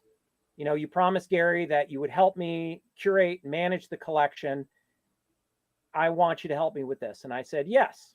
So I came on as a VP in July of 2019. Her sister said, you know, maybe we shouldn't have this bust. Maybe the people, maybe something else, maybe a table. Mm-hmm. And I went, oh, a table. And I drew Mhm. a picture of the table with benches on either side, Gary sitting at one end, and the map of Greyhawk Castle sitting on the top in bronze. Yeah. And I thought, okay, this is being designed by a gamer, not the guy who did the bronze fonts, Right. not Gary's widow or Right. even Gary's sister-in-law. Because let's be It's honest, being a designed bust, by an actual gamer who says, what would gamers want? right? They Because would let's be want honest, Gary on a cool ass fantasy throw. Oh, go ahead. a bust is the kind of thing you go to any place that has a memorial, you're always going to see a guy Yep. on a horse or a bust or whatever. And Right. people who don't know what it is, they're going to walk right past it. If you know, maybe they'll go up to it and look. You know, it's not the kind of thing that it's just another bust. Right. This is So- a different approach. Right. So as soon as I heard that, I immediately drew a picture of the table as it looks exactly as you see it right here. Yeah. I have a very terrible Paul Stormberg drawing.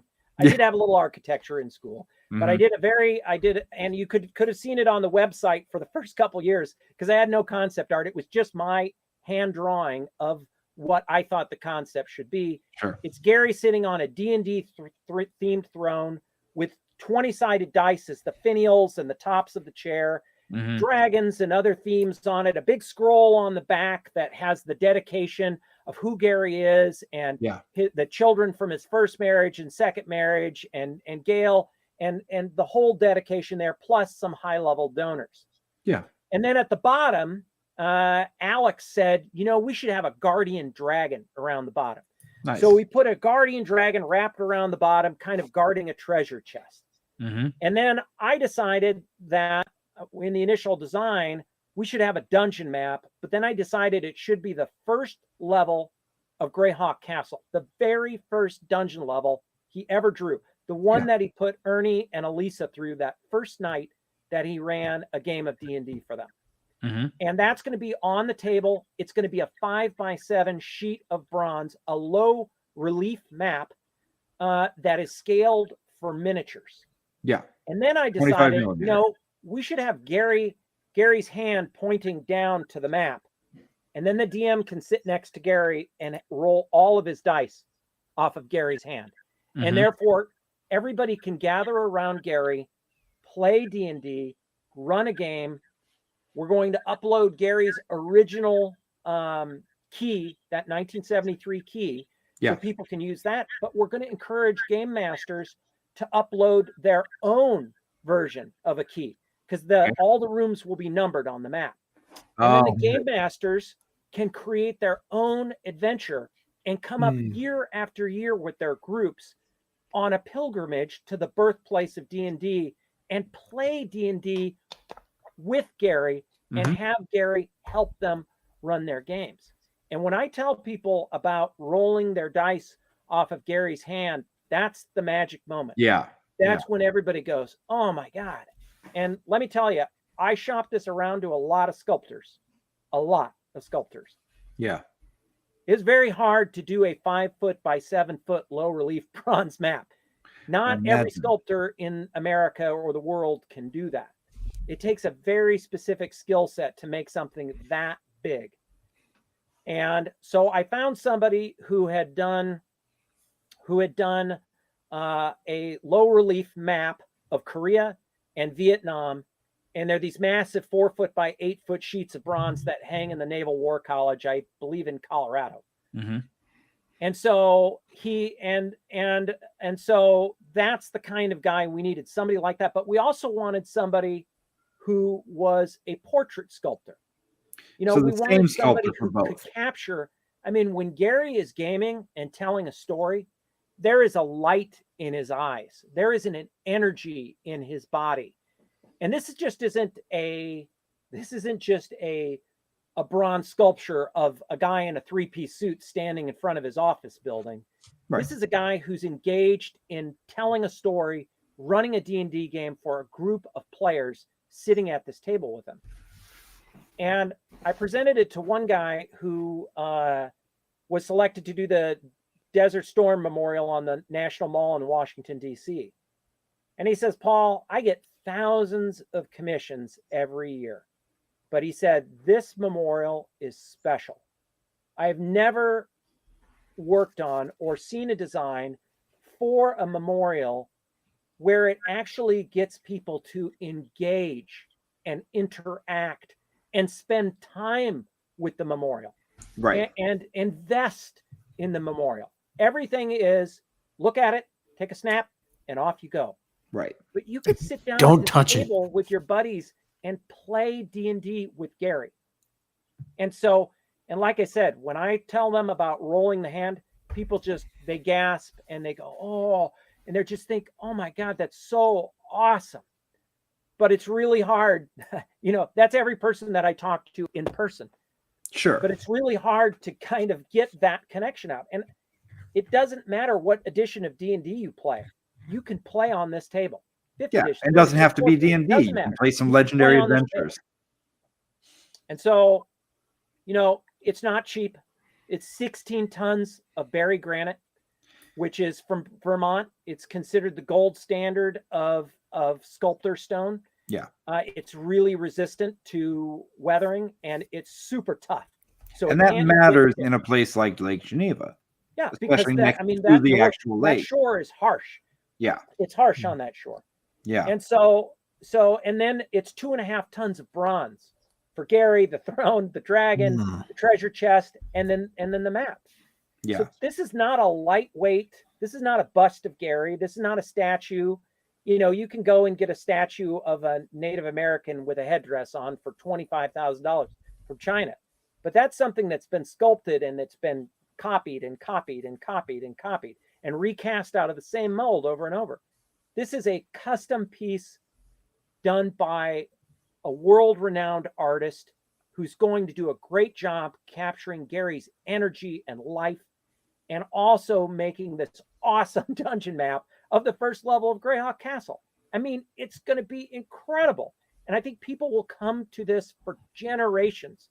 I mean, people will come with their children and their children will come with their children. And it will just be a mecca for all things D&D. And it's the capstone of all of our initiatives. It's the purpose the initiatives exist. But it took all those initiatives, it took all of that expenditure of money to even get us to this point. And now we're finally here, finally have done all the hard work, convincing a bunch of people who weren't gamers, who didn't believe in a statue for Gary. And now we've got them believing that Gary deserves a statue in their town, even though none of them are gamers. Right. They believe it now. And they've given us a piece of land in this emerald, beautiful jewel of the city, right on the Millionaire's Row along the shoreline, a place Gary could never afford to live. And now this little poor cobbler who created this game is going to be ensconced there. The first thing you see when you see Welcome to the City of Lake Geneva, right next to it, you will see the silhouette of Gary sitting at this table. Yeah. And the lake behind him. That's cool. Now, you've got the first difficult quest completed of the city. Now is the funding side of it. And so I think you've done a good job just explaining right now what a lot of people maybe don't understand when they look at the cost of all of this, right? The fact that what is it that makes something like this cost so much, that when you're putting something that's going to survive in this weather, that's going to have this kind of longevity, that will actually be there for generations and be an actual memorial. It's not, I'm assuming it's not necessarily even just the cost of the sculptor that's the issue here, but the actual materials and what it just takes to do something like this. Yeah, I think the cost of materials alone, just the raw materials, is $180,000. Yeah. So to actually, and the sculpture, it's broken into parts. Gary's a sculpture, the throne's a sculpture, the dragon's a sculpture, the map's a sculpture. Yes. In the mind of the artist. He's got to create all of those so they all work together. It's going to take 2 to 3 years for him. First, he's going to make a small model of it. Then he's going to bring it up to quarter scale. Then he's going to bring it up to half scale. Then he's going to bring it up to full scale. He's going to have a full scale clay and styrofoam model of this thing sitting in his workshop. Similar to how car designers make their cars. Yeah, exactly. You know how they shave the clay down until they get it all right? Yeah, they call it a clay buck. Yeah. Right. And so that process is going to take a couple, at least a year, maybe 2 years. And it's got to be approved. And then this isn't just a bison or a Native American firing an arrow or something like that. This is a living person. Yeah. We don't want to get a Scary Lucy statue, right? Right. You don't want Ronaldo. And we don't want to get the goofy Ronaldo statue, So we're picking someone who specializes in portrait sculpture. Yeah. Which means they specialize in capturing somebody's likeness in bronze, not just making a sculpture of a person or of a cowboy or of an animal or whatever. And then, of course, you have the added difficulty of this massive bronze map. Yeah. And, I know one of the sculptors we've talked to has 12 people that work with him. Mm-hmm. So this is 12 people plus a world-renowned artist working for 3 years. It's all he's going to be doing for 3 years. Right. So this is this guy's livelihood. So it's going to cost money. But we're not going to try to cut corners and get the cheapest bid we can get just so we can get it done. Right. We want it to be the best possible thing we can put out there. So I said in the Kickstarter, we're shooting for the stars on this. Mm-hmm. And we were hoping that if 50 million people have played this game around the world, that there's enough of them out there that would want to say thanks for all the joy and friendships and the messages that have come in, Jason, for the people who have donated. They're very moving. This game was there for me for a very rough time when I was growing up. Sometimes it was the only thing that made me want to live. Yeah. So I'm giving back. And other people were saying, this game changed my life. It has been such a big part of my family's life and all my relatives' life. That's why I'm here. And one after the other, these heartfelt messages of people this isn't nostalgia for this game, because we've got 5th edition players who are still playing, just started playing, right? Sure. This is gratitude for the fact that Gary believed in a game that no one else did.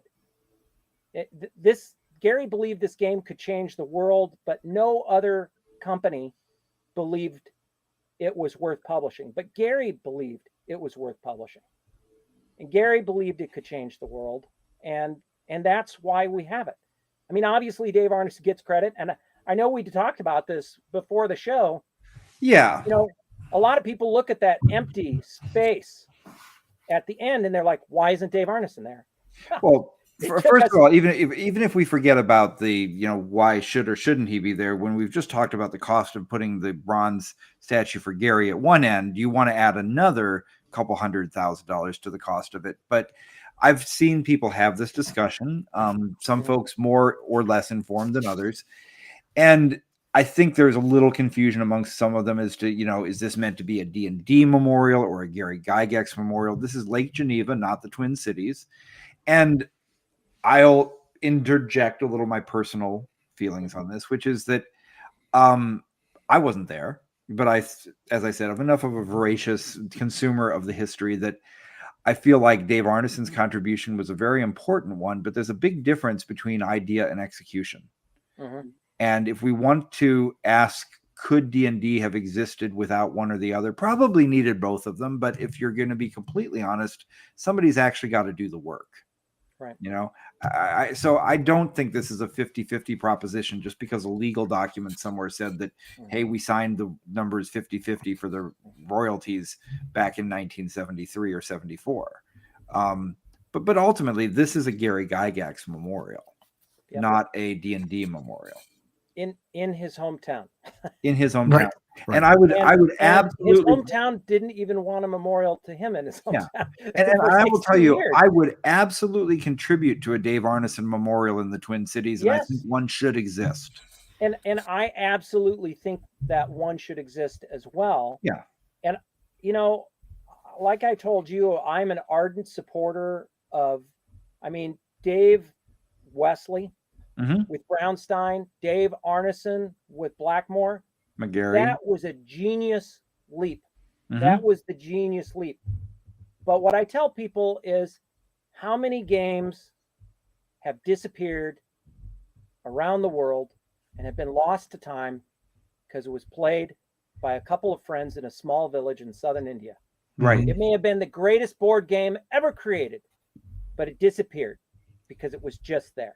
For all we know, somebody created a role-playing game in the 14th century in Kenya, and they just never sold it. Well, Oedipus Rex won second place in the competition that it was in for place. Yeah. No one knows what first place was. Right. But so I think a lot of people are in the situation right now where they see this memorial and it's a beautiful idea. And the idea that it's an interactive memorial, it's something new, it's something different, it's something fitting to this, and people want this to exist. And we've had people, ask questions ahead of time. And one of the most overwhelming questions is, well, hang on a second. There was money before. Gail did this thing. You've already answered the question. One of the big questions, which was, what happened to the Wizards' money, which is that it just wasn't much to begin with. It was a fart in the wind. It was incredibly generous. It's the single largest amount of money we've received from a corporation. So that's significant, right? $18,000 is nothing to sneeze at. And there were some other smaller checks, but basically that $18,000, that was the lion's share of the year's sales when it first came out. Right. And they sold a ton of them. But they did. They did. But at 2.5%, it's not much. So what happened? So in 2012, 2013, you were not involved with it yet at that point, right?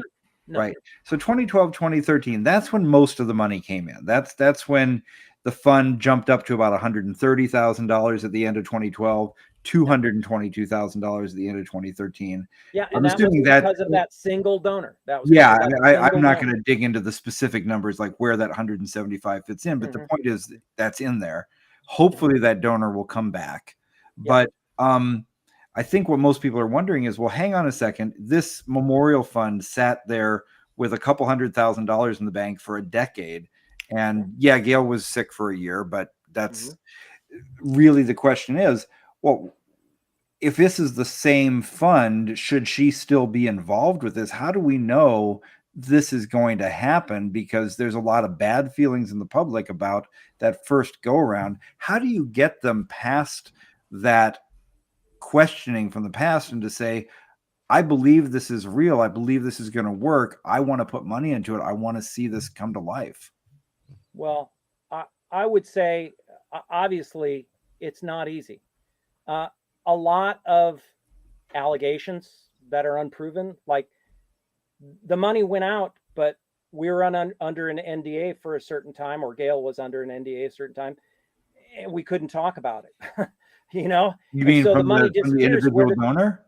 What's that? What NDA? From the individual donor or from what?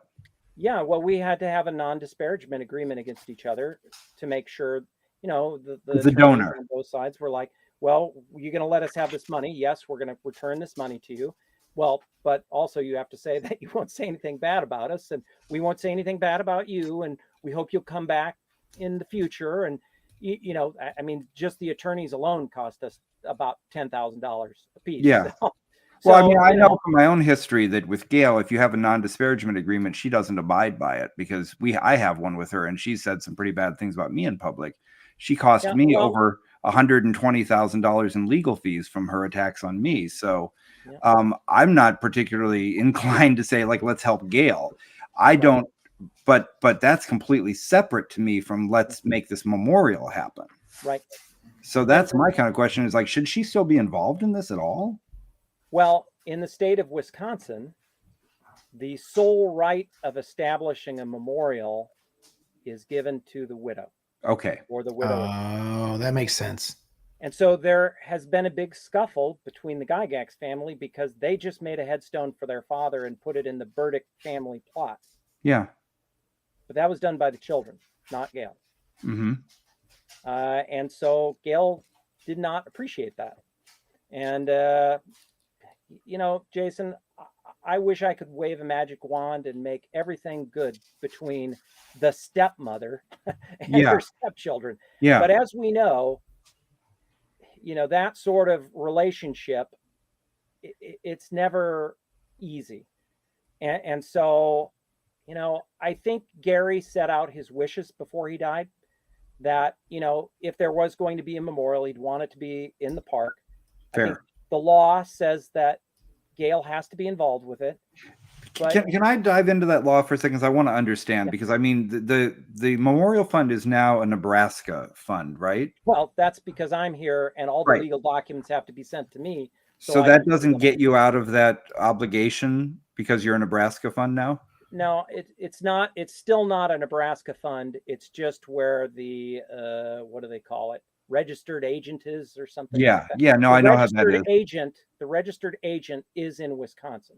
Okay. Okay. For example, like we're a company where we live in Connecticut and Maryland, but we're registered in Wyoming. Our registered agent is there. So I know what you mean by that. So what you're saying is that even though you're in Nebraska with your registered agent in Wisconsin, you have to abide by those laws. Well, if we're going to establish the memorial in Nebraska, we would have to follow Nebraska laws. Yeah, nobody's going to Omaha for the Gary Gygax Memorial. So we're establishing it in Wisconsin, and we abide by those laws. Okay, all right. And so to be honest with you, to be in the memorial, we're talking headstone, monument, memorial in general. It's a pretty broad brush. Sure. Now, whether they actually meant, a stone gaming table with the guy sitting at the end of it, that's debatable. But it's basically a memorial to somebody who has died, and so like in a family dispute, basically somebody else can't just decide to put the headstone wherever they want it. It's the spouse's right to choose where it is and how it's done. Okay, that's fair. That makes sense. And so yes, she's still involved with it. Obviously I'm the president, and I've done the lion's share of the work turning this around. Yeah. And I'm doing this because I sat down with Gary on his front porch, and I made a promise to him that I would help Gail with the collection and curating the collection and figuring out what to do with the collection, because, he knew that I was an auctioneer. I had approached him several times. I said, Gary, let's you and I just go through the whole collection together so I can preserve this information. I will do it for free. Mm-hmm. And even if you don't choose me to be the auctioneer, if you decide so, I don't care. But the typewriter that wrote D&D is only the typewriter that wrote D&D if you tell me it is. Yeah. Otherwise, it's a hunk of junk that's sitting in the basement rusting and could get just thrown out. Right. And so I begged him to do that. I did the same thing to Dave Arneson 2 weeks before Dave Arneson. Please let me do this for free. I wasn't going to charge him at all. Oh, my wife knows, my daughter knows about. And then I end up getting a storage locker unit in Minnesota. Yeah. Because it fell through the cracks. I didn't want that to happen to Gary's collection or Dave's collection. And I begged and pleaded with both of them, please. And so Gary was sitting with me on the front porch. And he says, well, listen, Paul, if you do become the auctioneer, I need you to help Gail with this collection, because you're probably the only person who understands the history of it. And he says, and I want you to make as much money as possible for her and my child, which was Alex at the time. Of course. Because I have nothing left to leave them. I don't have life insurance. I don't have investments. I don't have land. He says, all I have of any worth is my name. And then he laughed and said, for what that's worth. And that's what he left Gail, you know? Yeah. And so that's what he told me. And I said, okay, if I'm that guy, I will do what I can to help her. Yeah. And obviously this memorial is something a little more beyond that. I admit that. But it's something that I believe is great for the gaming community. It's great for the city of Lake Geneva. Man. I mean, everybody I tell about this gets emotional about it. And when I tell them about rolling the dice off of Gary's hand, you know, it's that magic moment. Yeah. And so, yeah, you know, there's a lot of garbage. There's a lot of luggage that's come with this thing.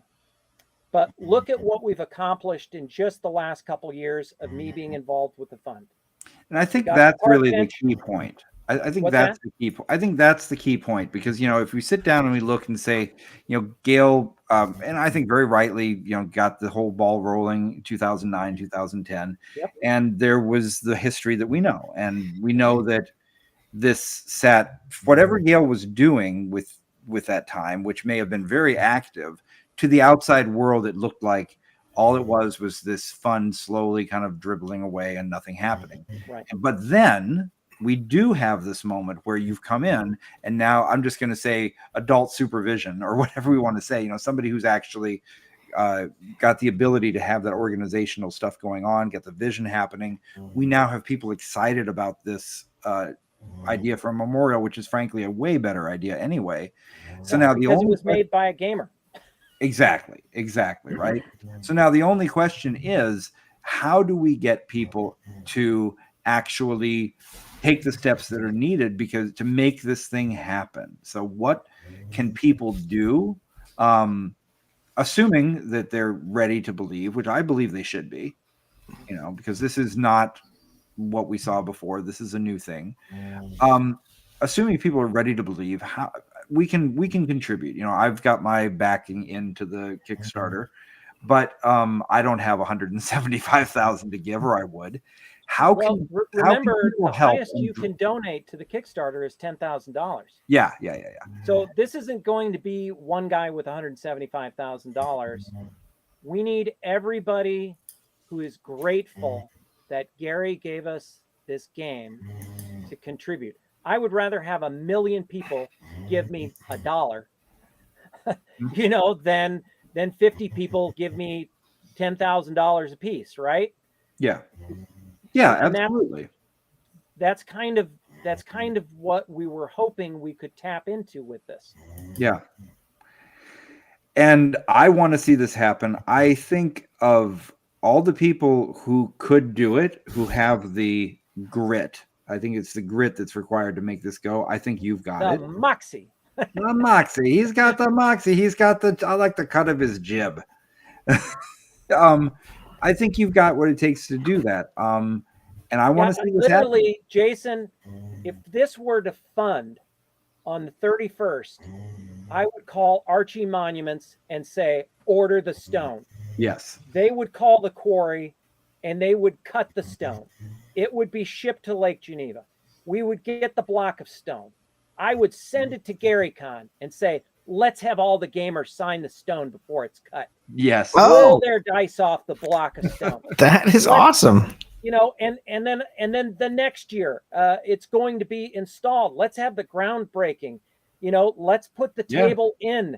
Let's have Luke Gygax run the first game on it with gamers at Gary Con. You know, this is what I want to do. But it, you know, to get it started, I wasn't expecting to get, you know, really the total cost of this monument is $625,000. All the bronze and all the stone, all that stuff, all the sculptor's fees and engraving every single paver of the 1,200 pavers that are there, all of that stuff.